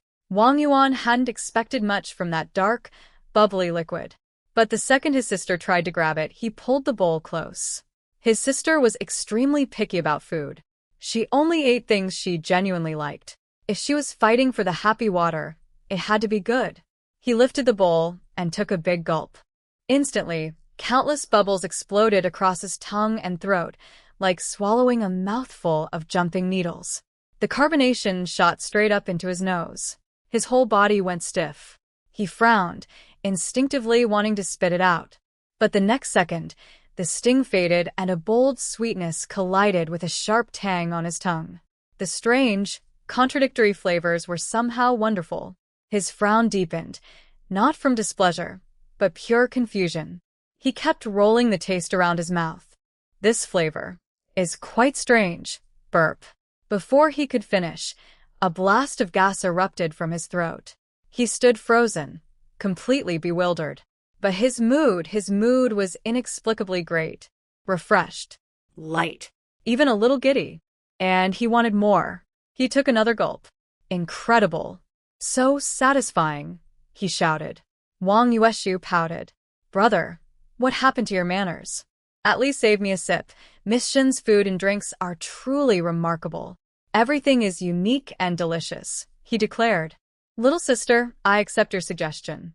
I'll give her 2 or 3 months before I bring up guild registration." He was in an excellent mood. He made plans with Wang Yueshu and Constable Xie to come back tomorrow, then left the market with a spring in his step. Meanwhile, Shen Qingzong had finally managed to drag someone from the Food Trade Guild to the market. "Mr. Li, look, that stall right there hasn't joined the guild. See how many people are in line? And she charges 50 per serving. Practically robbery. She must be making a fortune every day. She's completely ignoring the guild's authority. She has no respect for you at all.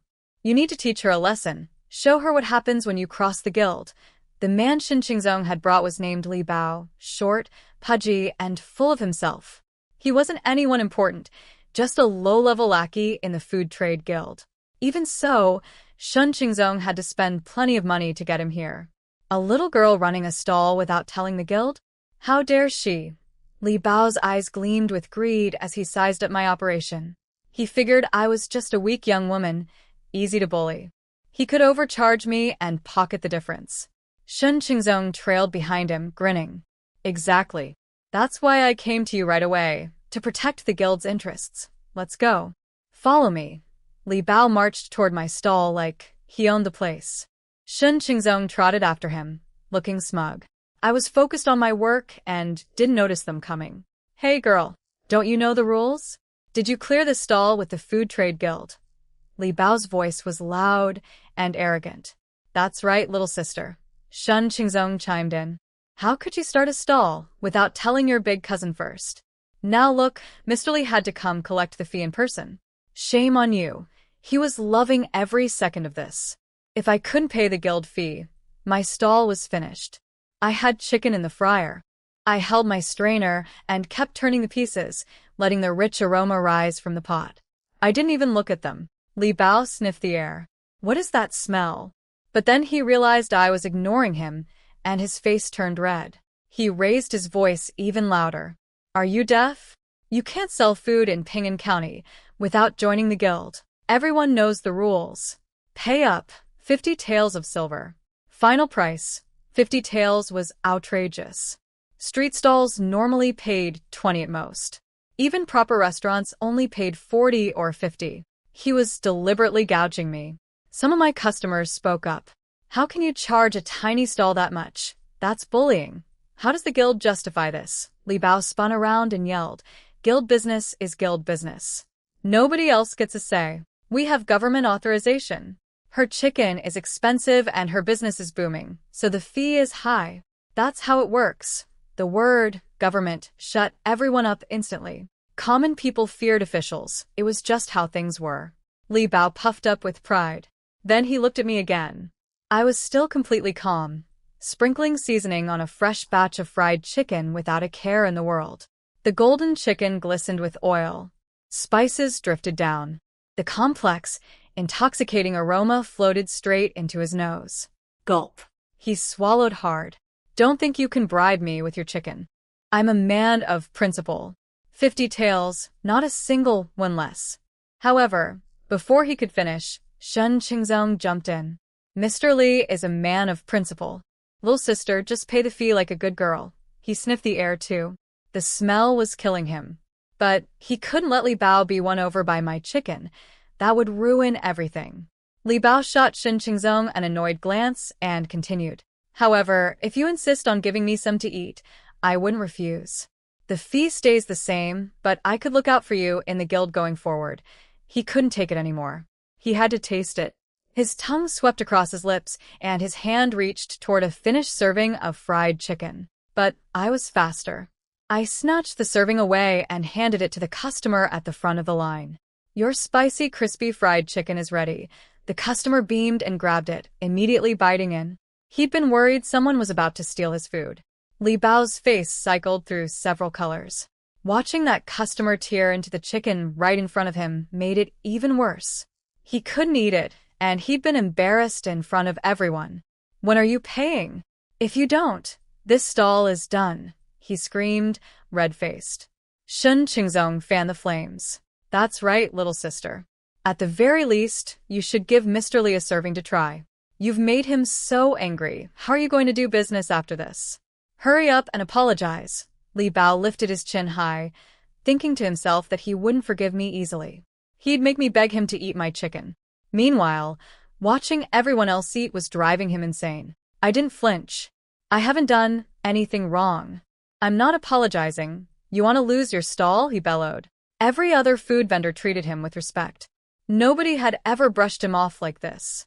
Then I simply won't sell anymore. My voice was flat. I started packing up my stall without hesitation. Today's business had been great. I'd sold fast. That last serving was actually my final one. By my count, I'd hit the 1,000-serving target for the system's first task. The truth was, I'd always been after the system's reward, not a career as a street vendor. Li Bao's eyes went wide. Just like that? She's quitting? That easily? Usually people cried and begged him to lower the fee. I wasn't following the script at all. He felt like he'd punched a cloud. All that anger, nowhere to put it. And the worst part, he was still desperate to taste the chicken. His mouth was full of saliva. After a long, painful silence, he finally spoke. How about 30 taels? And you give me 2 free servings every day. His craving for the food had beaten his pride. 30 taels would still earn him a cut, and he'd get fried chicken every single day. He was just too hungry to fight anymore. Shen Qingzong was shocked that the greedy Li Bao had actually lowered his price. He was about to stir up more trouble when I spoke. No need. I'm done with the fried chicken stall. I didn't give Li Bao a single glance. Didn't acknowledge Shen Qingzong either. I packed up my things in seconds, grabbed my cart, and walked away. Shen Qingzong was thrilled. Mr. Li, look at her. You were kind enough to lower the fee, and she doesn't even appreciate it. She has no respect for you at all. He was pretending to be outraged on Li Bao's behalf, but really, he was just pouring oil on the fire. Li Bao stood there with bulging eyes, completely ignored. Not just embarrassing, humiliating. Was I really quitting? Did that mean he'd never get to eat fried chicken? No chicken and no money? He'd come out here for nothing. His face went through every shade of red and white. Meanwhile, Shen Qingzong was chattering away beside him, practically bouncing with excitement. Li Bao sa napet. Slap. He smacked Shen Qingzong right across the face. 5 finger marks, clear as day. This is your fault. Li Bao found his excuse on the spot. If you hadn't talked me into raising the fee, she wouldn't have quit. You wasted my whole morning. But Mr. Li, it was Shen Qing who... Get lost. You Shen family people are all trash, Li Bao stormed off. Shen Qingzong had to swallow his anger and chase after him, because Li Bao was still a guild insider he needed to keep happy. Mr. Li, please calm down. It's my fault. I'll arrange a generous gift for you right away. The promise of gifts made Li Bao stop walking. Shen Qingzong gritted his teeth and smiled. A few gifts were nothing. Now that I couldn't sell fried chicken anymore, he'd have leverage to get the recipe and force me into marrying old Master Lu. The money would come rolling in. I pushed my cart home. Back already? That was fast. Mom came fumbling out of the house when she heard me. Sold out. Business was great today. Earned a lot. I pressed the money into her hands. Even more than yesterday. My girl's business is booming. She smiled, relieved. Mom, I'm not selling fried chicken anymore. What? Her face fell. Why? Everything was going so well. The guild people came today demanding 50 taels in fees. I decided it wasn't worth it. 50 taels. Her tears started flowing immediately. We didn't have 50 taels. Before everything fell apart, our family wouldn't have blinked at that amount. But now, just when things were finally looking up, we'd hit another wall. She wiped her eyes. Maybe I could ask Shen Qingzong to lend us the money. The guild people and Shen Qingzong are working together. He's the one who brought them to my stall on purpose. Him again, she broke down crying. What are we going to do? How are we going to survive? My poor daughter, she'd been so protected when Dad was alive. She never had to worry about anything. Now, the moment trouble came, her instinct was to cry. Mom, there's always a way. If not fried chicken, something else will come along. You promise me, no more crying. I said it with complete confidence, and that seemed to calm her down. She slowly stopped. My confidence wasn't blind. I had the system. The system needed me to complete food tasks. So it should help me deal with obstacles I couldn't handle on my own, like an unfair 50-tael shakedown. If anyone should pay that fee, it was the system, not me. I pulled up the system panel. Ding. Daily stall session detected. Task progress. 1-198/1-000. Ding. Congratulations. Task 1 complete. Reward granted. A 500-tael banknote appeared in my hand out of thin air. My heart leapt. Finally, some real money. With this much silver, I wouldn't have to hold back, no matter what I did next. 500 taels was a fortune in this era. Task 2. Set up a stall at the ghost market. Sell 1,000 servings of crystal soup dumplings. Reward. 1 luxury mansion. The ghost market? I froze. The ghost market operated at night.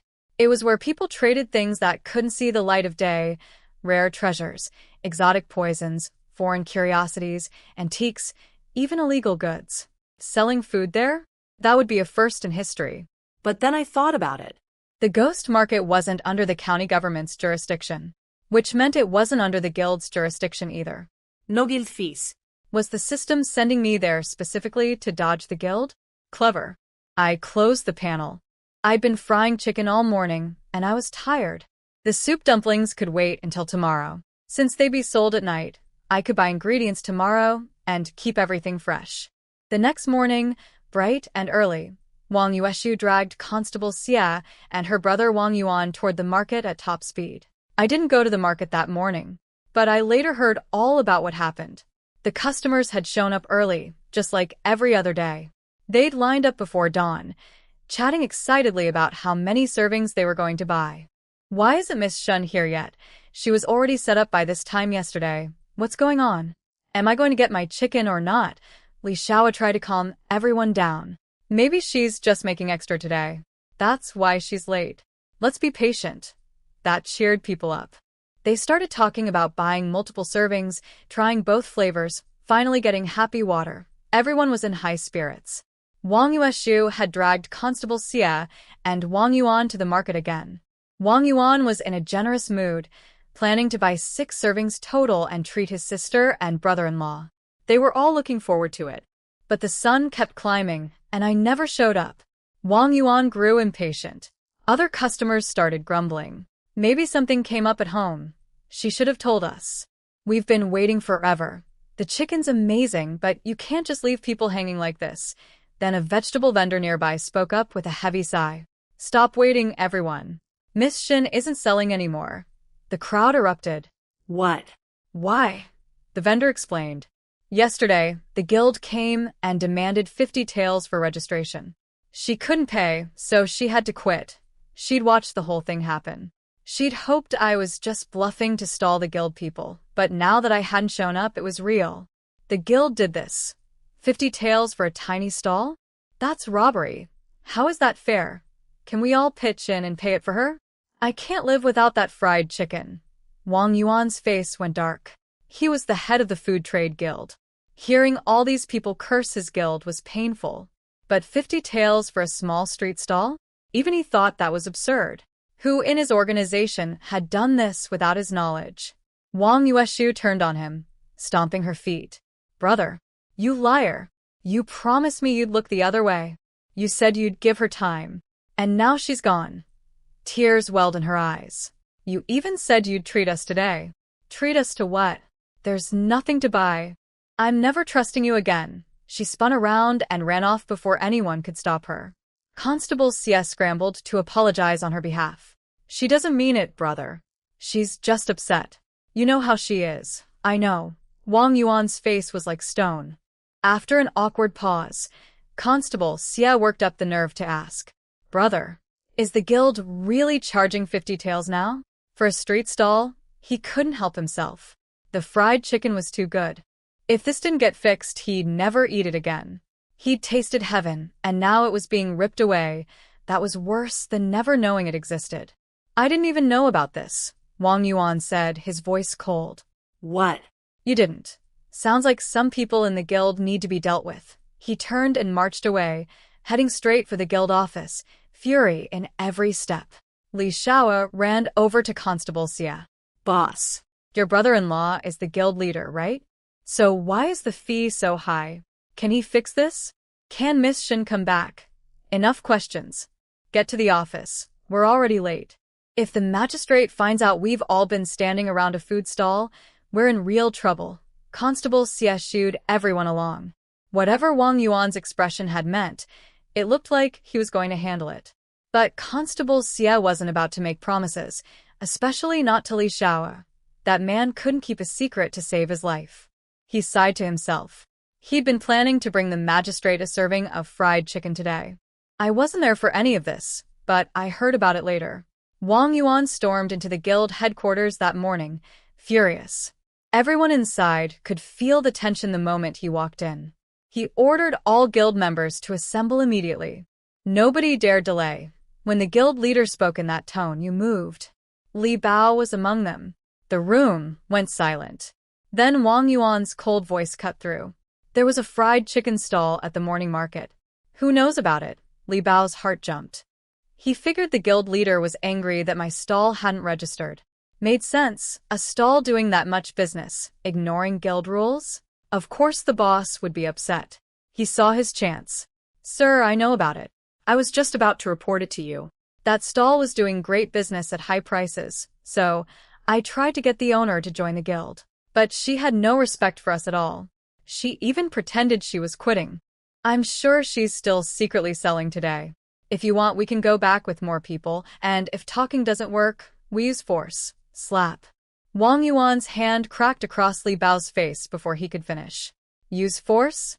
You're the one who charged her 50 taels, aren't you? Wang Yuan hit the other cheek. A street stall, 20 taels at most. When did it become 50? I'm the guild leader, and I didn't approve this.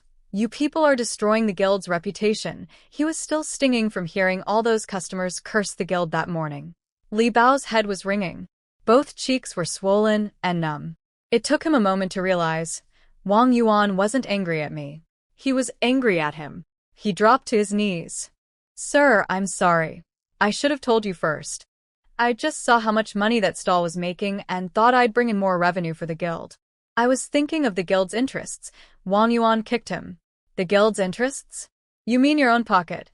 Other guild members started speaking up, happy to see Li Bao finally get what he deserved. He does this all the time. I've seen it happen multiple times. He always schemes extra silver off the fees. But 50 taels, that's a new low. Don't let him off easy, sir. One by one, people reported Li Bao's schemes. Li Bao stared in disbelief. Every single one of them was throwing him under the carriage. Li Bao, you're done here. Don't come back, Wang Yuan said flatly. Li Bao panicked. The guild position was everything to him. Every vendor and merchant in town treated him with respect because of it. Without the guild, he was nobody. Sir, you can't just listen to them. They all skim money too. Nobody in this guild is clean. Shut up. Don't make accusations without proof. Wang Yuan knew his people took a little extra here and there. He turned a blind eye to it. Managing all the food vendors in the county was hard work, and skimming a tael or two was the cost of doing business. But Li Bao had gone way too far. 50 taels for a street stall? That kind of thing could destroy the guild's entire reputation. The 50 tael fee is a proven fact. You're a parasite this guild can't afford. Unless you'd prefer I ask the county magistrate to investigate your finances. Li Bao shuddered. The threat was clear. They'd investigate him, not anyone else. If officials dug into his history, he'd have to return every coin he'd ever skimmed. And his comfortable guild life would be over. He crawled to Wang Yuan's feet, kowtowing desperately. Please, sir, give me one more chance. I was blinded by greed. I was manipulated. Please don't throw me out. This guild is my home. It was all Shun Qingzong's fault. He bribed me. He told me the stall owner was rich and could afford it. The 50 tael price was his idea. I'll give you everything he gave me. Just please let me stay. Wang Yuan's eyes narrowed. So there was more to this story. The fried chicken seller's surname was Shen. The man who bribed Li Bao was also named Shen. This wasn't just a greedy guild worker. The real culprit behind my stall being shut down was Shun Qingzong. Knowing this made Wang Yuan feel better. At least now he had something to tell his sister. So on top of overcharging, you were also taking bribes? With character like that, you think you deserve to stay in my guild. Wang Yuan wasn't letting this go. He hadn't gotten his fried chicken this morning. His sister had yelled at him, and all of it traced back to this fool. Besides, a man this greedy and reckless would only cause bigger problems later. Sir, please, throw him out. 2 guild members grabbed Li Bao and tossed him out the front door. With Li Bao dealt with, Wang Yuan thought things over. He still needed to handle the Shun Qingzong situation. Until that was resolved, he still wouldn't be eating fried chicken. His brother-in-law Constable Xie was the right person for this. As the head constable, he had the authority to deal with someone like Shun Qingzong. The next day, I slept in for the first time in days. With a new task set at the Ghost Market, a nighttime venue, I didn't need to wake up before dawn anymore. The sun was already high when I finally crawled out of bed. I was planning to eat something, buy ingredients, and get ready for night. But a shrill voice cut through the air. Auntie. Little sister Xinqing, Zhao. Auntie, we're here to visit Shun Qingzong. My expression went cold. I didn't need to guess. These two were up to no good. Mom reacted like she'd been stung. You shameless pair. What are you doing here? I told you you're not welcome. Do you not understand words? Get out. Zhao pushed forward anyway, thick-skinned as always. Auntie, we're family. Don't be like that. We're actually here to give you money this time. Shin Qingzong put on his most ingratiating smile. That's right, mother. I should call you mother. We brought 20 taels of silver for you and little sister. Just look at this place, it's falling apart. Then he got to the real point. I heard your fried chicken business fell through yesterday. Why not give me the recipe? My wife and I can sell it at the restaurant. It'll stay in the family, and we can honor father's legacy. Mom wasn't stupid. She understood instantly. 20 taels for my fried chicken recipe. How dare you? Don't you dare call me mother. You're nothing but a thief who stole our family's property. Get out. If you really cared, you'd pay our guild fee. She was furious. She'd actually considered asking Shin Qingzong for help before. Now here he was, trying to steal from us again. Shin Qingzong kept calling her mother, in the most nauseating voice. He avoided looking at me. I could tell. My eyes scared him. He sensed something dangerous in them. Zhao grabbed my sleeve. Little sister, just hand over the recipe. We'll find you a great husband. You can marry well and live an easy life. I yanked my sleeve free. Stop dreaming. Even if I gave you the recipe, you couldn't make it. The key spices all came from the system. Modern ingredients that didn't exist in this era. Nobody could replicate the flavor. And I'm not giving you anything. Mom backed me up. Don't even think about it. We'd rather starve than take your money. Seeing that the nice approach wasn't working, Shin Qingzong dropped the act. Women can't inherit family assets. Uncle's recipe should belong to me. If you won't hand it over willingly, I'll bring the clan elders. He didn't actually want to involve the elders. When they'd approved the inheritance, they'd told him to take good care of us. Instead, he'd thrown us into a shack. He had a lot to answer for. Who said the recipe came from my father? I turned and stared him down. Zhao blurted out, if your father didn't leave it, where did it come from? Everyone knows he was the best cook around. If my father had a fried chicken recipe, why didn't he sell it at the restaurant? Was business too good for him? That shut them both up. Let me make this clear. I invented the fried chicken myself. The guild won't let me sell it, so I won't. As for the recipe, forget it. Shin Qingzong's face twisted. He'd smelled the chicken himself. He'd seen the crowds. He knew the money was enormous. He couldn't let go. Little sister, that's not really proof. Go ahead and bring the clan elders. I'll say the same thing to every single one of them. And while they're here, I'd love to ask them how you inherited our father's entire fortune and then threw a widow and her daughter into a broken-down shack to starve. Where's the justice in that? I had the original Shin Qing's memories. I knew exactly what Shin Qingzong had promised in front of those elders, to treat Mom like his own mother and care for her. Besides, he wasn't the only male in the Shin clan. He'd just grabbed the inheritance before anyone else could. His tough act crumbled. Little sister, maybe we could work together. I already said I'm done selling. Don't come to my house again. But, are you leaving or not? Mom's voice exploded from behind me, full of raw fury. Shin Qingzong looked over and nearly jumped out of his skin. Mom was holding a kitchen knife, charging straight toward him. Watch out, he dodged frantically. Mom was blind. She was swinging that knife wildly. If it connected, he'd have nobody to complain to. I smiled. Mom, hand me the knife. I'll do the chopping. Okay. She passed it over without hesitation. She knew I could see. She also knew I had good enough judgment not to actually kill anyone. I took the knife and walked toward them, step by step. Every step radiated menace. Shin Qingzong's legs went weak. Run. She means it.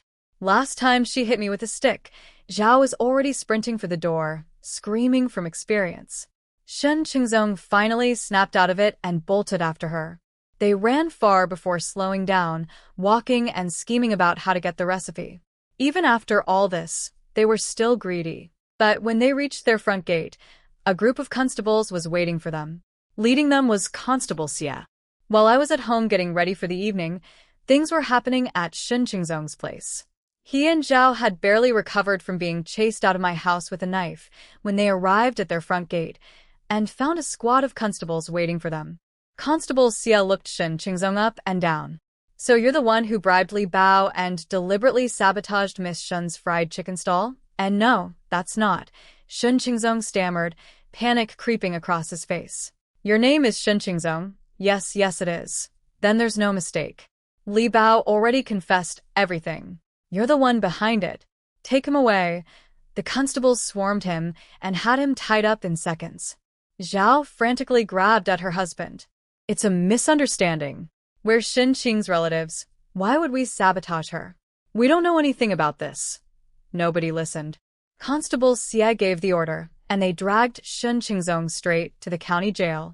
The jail was dark and grim. The constables looked terrifying. Shen Qingzong had never been in a place like this, and he was drenched in cold sweat. Talk. What's the real story between you and Miss Shen? Constable Xie demanded. Shen Qingzong crumbled immediately. We don't have a real grudge. I'm her cousin. Well, I was formally adopted as her father's son, so technically I'm her brother. She was going out selling food in public, which isn't proper for a young woman. I was just trying to help her stop. And according to clan rules, her father's entire estate belongs to me, including any recipes. I just wanted to grow the family business. Every word was an excuse. A constable Xie cut him off. Wait, adopted, clan rules, cousin, brother, what exactly is your relationship? Shen Qingzong explained how my father died without a son, how the clan had him adopted to inherit, how he took over everything. So you inherited your uncle's entire fortune, and now you want to steal the recipe too? It's not stealing. Constable Xie snorted. Of course it was. This kind of thing was common. Families without sons lost everything to male relatives. And if the recipe truly came from my father, Shen Qingzong might technically have a claim. But my cooking was extraordinary. The food was incredible. And this greedy little man looked nothing like someone capable of making anything worth eating. Beat him and lock him up. Constable Xie decided to keep Shen Qingzong locked away for a few days. In the meantime, he'd figure out how to get me back to selling fried chicken. His wife had been upset for a full day already. That afternoon, I ordered today's ingredients from the system: flour, fresh pork, scallions, ginger, and everything else I needed. Today's limit was 200 servings, 200 baskets of crystal soup dumplings. A great soup dumpling needs both perfect filling and perfect skin. The filling is the soul. The key is the aspic. That's what creates the burst of hot soup inside each dumpling. I scraped the fat off pork skin, added scallions, ginger, and rice wine, then simmered it on low heat for 5 hours. Once cooled, it set into a firm jelly. When wrapped inside the dumpling and steamed, that jelly melts into rich, savory broth. I minced pork with a perfect balance of fat and lean, then mixed in sugar, minced ginger, scallions, sesame oil, salt, and other seasonings. I chopped the aspic into small pieces and folded it into the meat filling. For the wrapper, crystal soup dumplings get their name from the skin being thin enough to see through, like crystal. The secret is wheat starch, mixed with a bit of tapioca starch and rice flour. I also kneaded in some lard to make the wrappers extra smooth and glossy. The dough needed at least 15 minutes to rest. It was getting dark, so while it rested, I pushed my cart toward the ghost market. The streets were pitch black with barely anyone around. But the moment I entered the ghost market, it was a different world, bustling and alive. Vendors lined both sides, selling all kinds of strange things. Everyone, vendors and customers alike, wore masks or face coverings. The whole place had an eerie, mysterious atmosphere. I was the only one dressed normally, pushing my little food cart, looking for a good spot. After searching for a while, I found one. It was tucked in the far back corner, not ideal. But I wasn't worried. Good food speaks for itself. The smell would do the work. I set up my stall, lit the stove, and started boiling water, so I'd be ready to steam as soon as I finished wrapping. I pulled out the rested dough and began kneading it on my cutting board. The vendor next to me couldn't help himself. "Miss, what are you selling?" He'd never seen anyone kneading dough in the ghost market before. He couldn't imagine what kind of rare treasure required flour. "Crystal soup dumplings," I said without looking up. "What?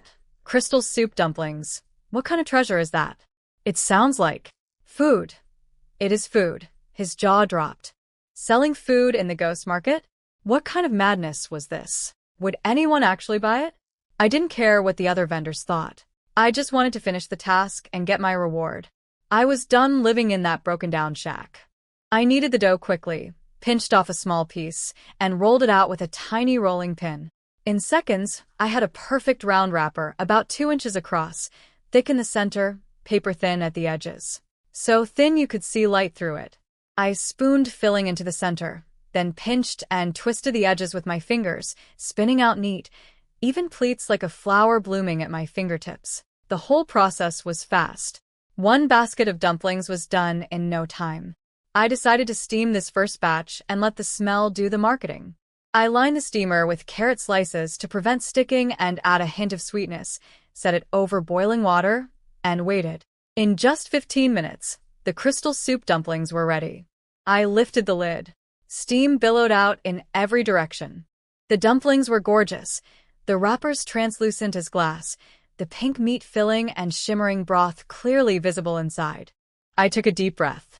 The smell was incredible. That smells amazing. Before I could even try one, the vendor next to me had rushed over, eyes locked on my steamer basket. Is this a type of bun? I've never seen anything like it. It's beautiful. It is, I said. Filled with fresh pork. Want a basket? 41. What? He froze mid-reach for his money pouch. 5 tiny dumplings for 41? Big meat buns at the morning market were only 6 when each. 41 could buy 6 or 7 of those. Miss, I know this is the ghost market, but you can't just charge whatever you want. These look pretty, sure, but they're still just buns. It's a fair price, I said flatly. My ingredients were top quality, everything was fresh, and the skill required to make them was exceptional. Anyone who tasted one wouldn't complain about the price. Fine, sell me just one. 8 won, 10 won for singles. Why more? Selling one at a time is extra trouble. So, it costs more. Forget it then. Good luck selling those by yourself. He went back to his own stall. He sold old books and hadn't made a single sale tonight. Spending 10 won before earning anything didn't sit well with him. Besides, he figured food at the ghost market? Nobody would buy it. He tried to be her first customer out of kindness, and she wouldn't even budge on price. Without him, she'd probably go the whole night with 0 sales. I wasn't bothered. I just sat down and started eating the dumplings myself. I picked one up gently with my chopsticks and bit into it. Hot, rich broth burst out instantly, flooding my mouth with savory goodness. I sucked up all the soup, then bit through the juice-soaked filling and wrapper together. Pure aven. The meat was tender with just the right texture, the sharp bite of ginger blending perfectly with the natural pork flavor, rich but not greasy. After swallowing, a clean sweetness from the scallions lingered. I was very pleased. One after another, I finished all 5. Since coming to this ancient world, I'd barely eaten anything at night. Tonight was a treat. The book vendor next door watched me eat with wide eyes, drool running down his chin without him even realizing. He wanted to buy one so badly but was too proud to come back after walking away. 5 dumplings down, I felt satisfied and went back to rolling wrappers and wrapping more. A young man named Zhao Cheng was wandering through the ghost market. His grandfather's birthday was coming up, and he'd searched all of Ping'an County without finding the right gift. He'd been browsing for a while with no luck when a wonderful smell caught his nose, something savory and warm that pulled at him like a hook. He followed the scent until he spotted a small stall with steam rising from it and a young woman wrapping dumplings. "Since when does the ghost market have food stalls?" he muttered, confused. The smell was even stronger up close, fresh meat mixed with clean wheat aroma. He stepped forward, still uncertain. "You're selling buns?" Nobody had ever sold food in the ghost market before. Crystal soup dumplings. 40 yen per basket. Want one? Yes, he answered instantly and slapped down 41. The smell was irresistible. He had to know what these things tasted like. "Just a moment, this batch is almost done," I said calmly.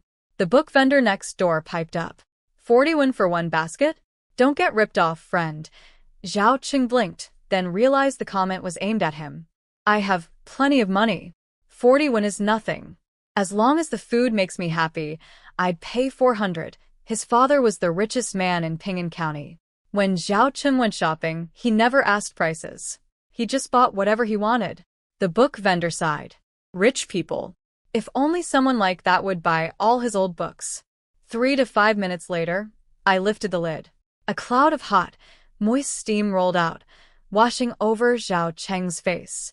On this cool early spring night, it felt surprisingly warm and comforting. And threaded through the steam was a gentle, honest wheat fragrance. As the steam cleared, he saw them. 5 dumplings lined up neatly on carrot slices. The wrappers were crystal clear, thin as insect wings, translucent as glass. Through them, he could see the pink filling and the faint shimmer of broth swaying inside. Your crystal soup dumplings. He took the basket and sat down at the little table. Up close, beyond the wheat scent, the rich aroma of meat and oil poured into his nose. He was about to grab one and shove it in his mouth when my voice stopped him. When eating crystal soup dumplings, lift gently, move slowly. First open a window, then drink the soup. Zhao Cheng immediately asked me to explain. What do you mean by lift gently and open a window? The skin is extremely thin, I told him. If you're rough with your chopsticks, the wrapper will tear and all the soup inside will spill out, and that soup is the whole point. So lift gently, move slowly.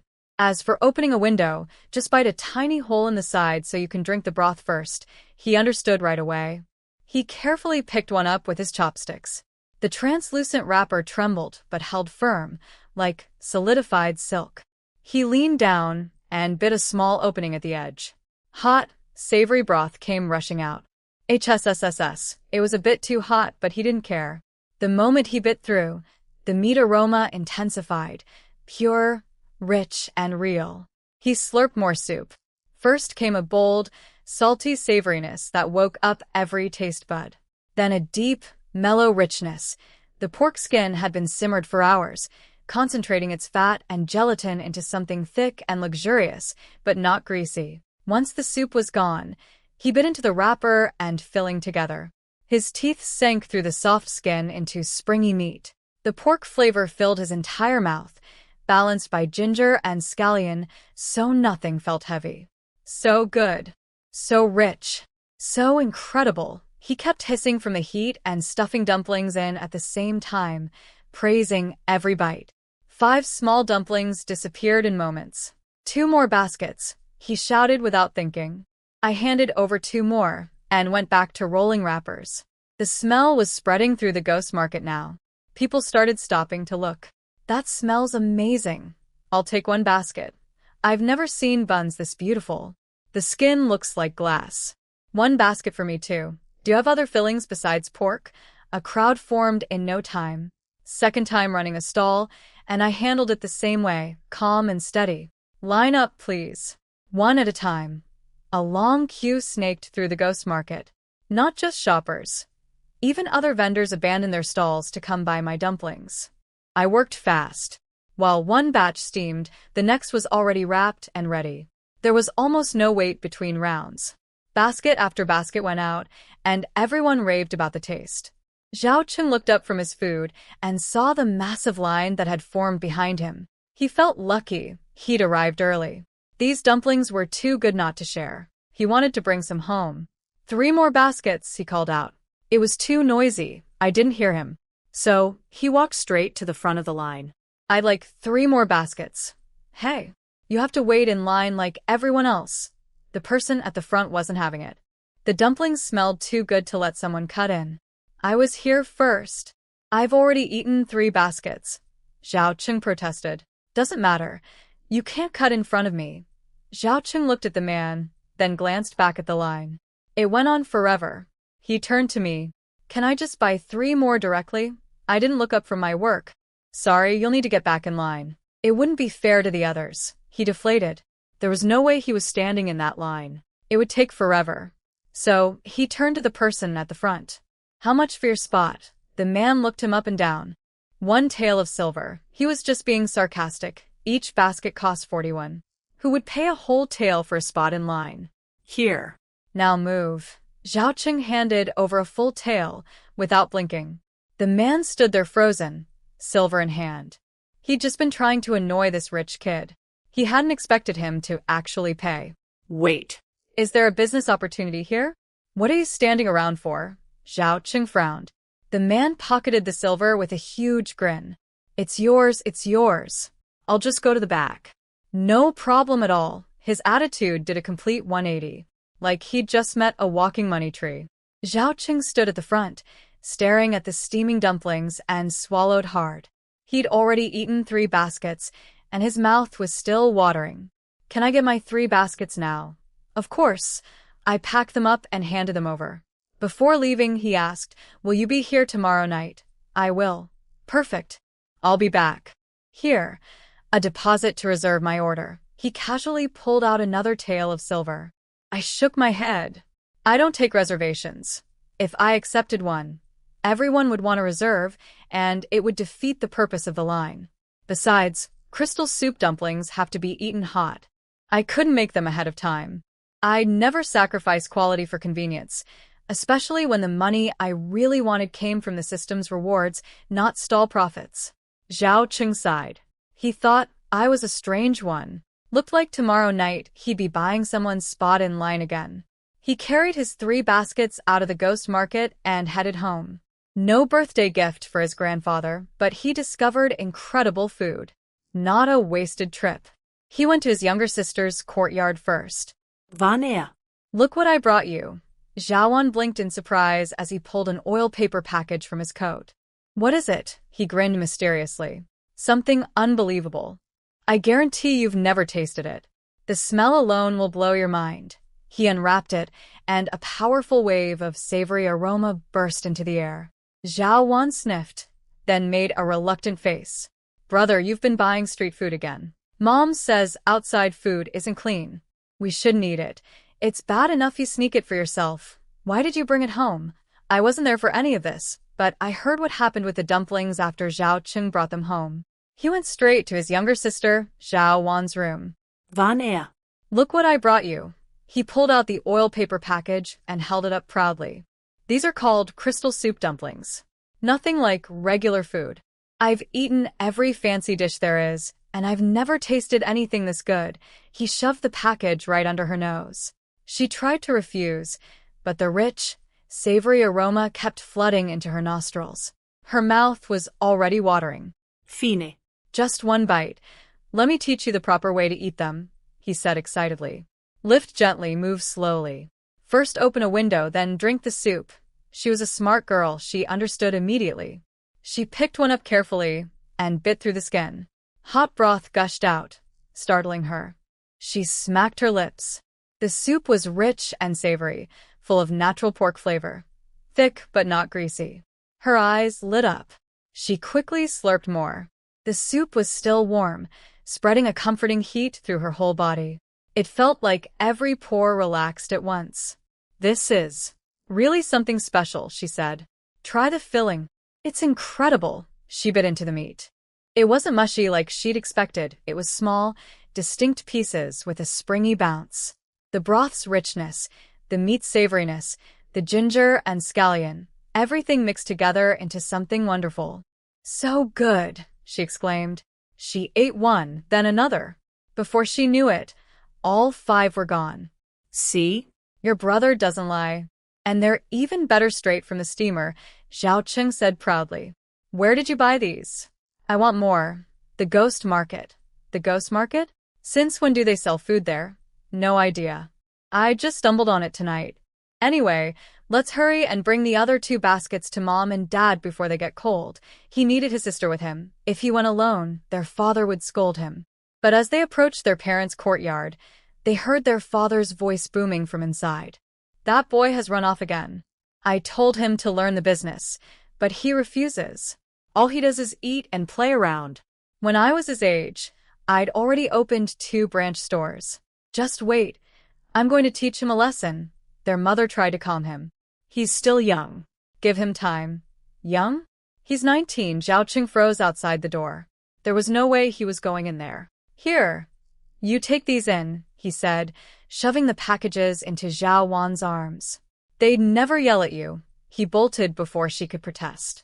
She sighed and walked in alone. Dad, Mom, look what I brought you. Their mother frowned at the oil paper package. Don't eat outside food. It's not clean. Bad for your health. Their father snorted. Your brother bought this, didn't he? He meant well. And these crystal soup dumplings really are special. They're delicious. Special? It's common street food. Our cook came from the capital, the best in all of Ping'an County. Nothing from the streets could compare. Your brother is just too spoiled to know the difference.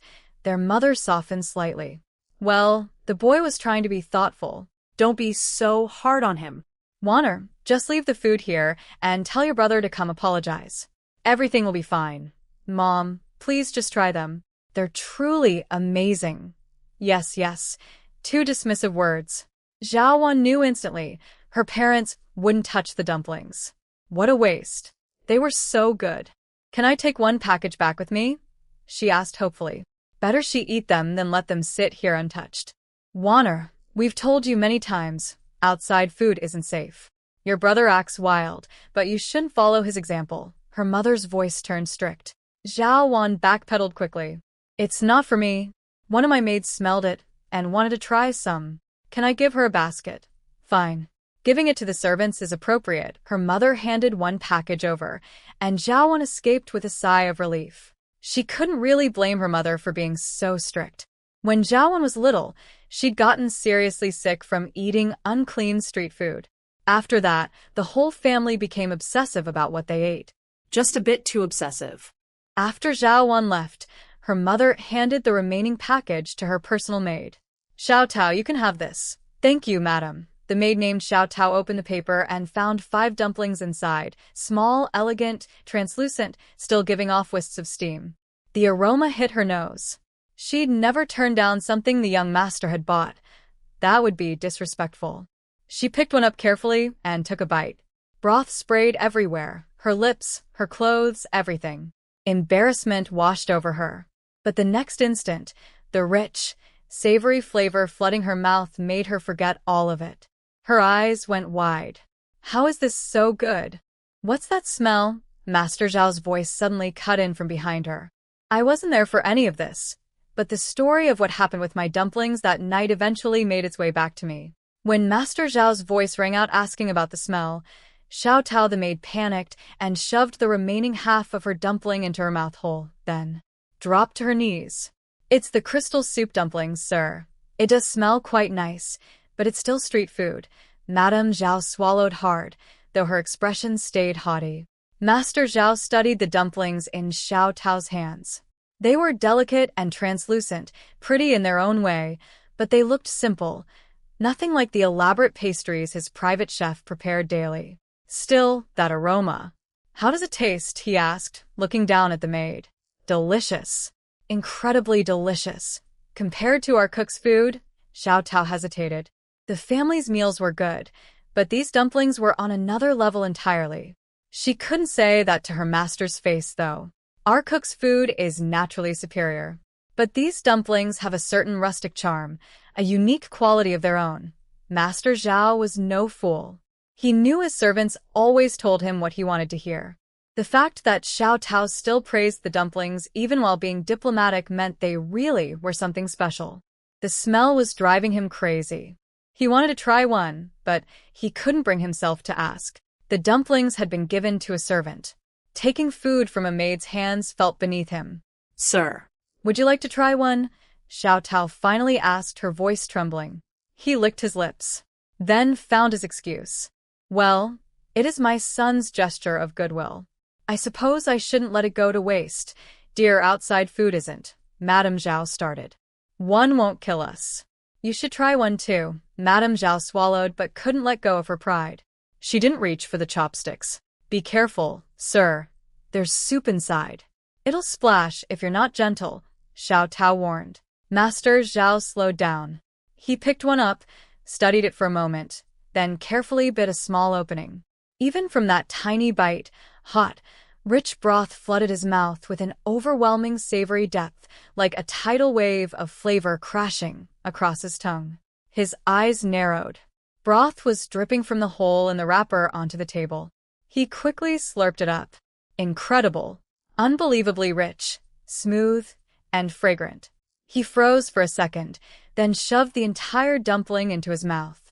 His cheeks puffed out as he chewed faster and faster, the springy meat bouncing between his teeth, flavors blooming everywhere.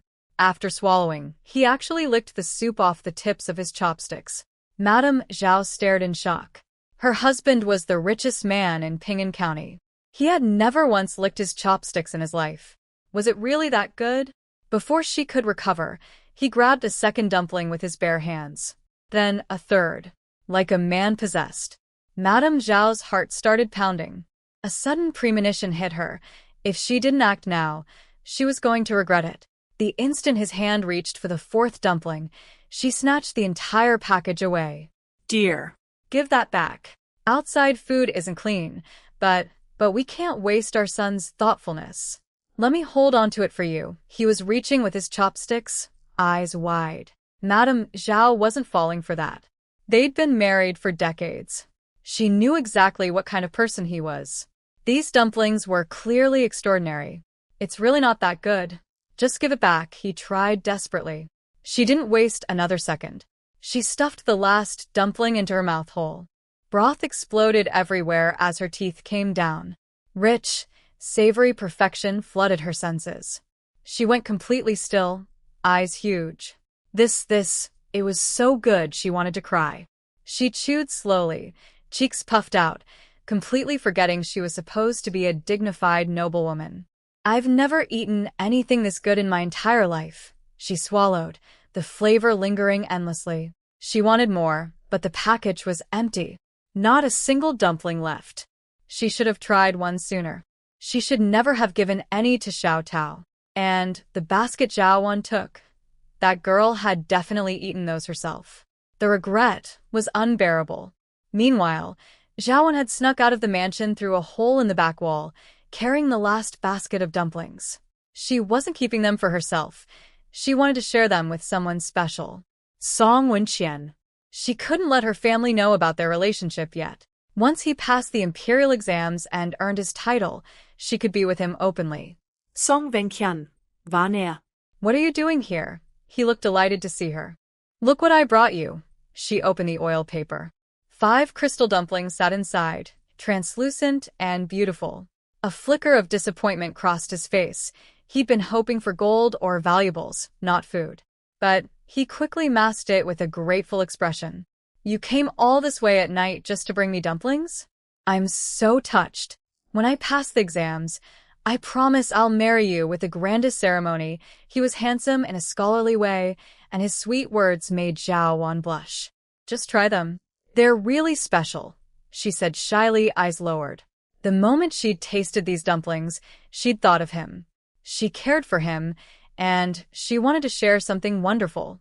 Song Wenqian felt a quiet smugness. A rich man's daughter, wrapped around his finger. Easy.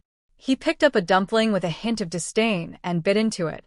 Broth sprayed everywhere. His jaw dropped. He couldn't even finish the sentence.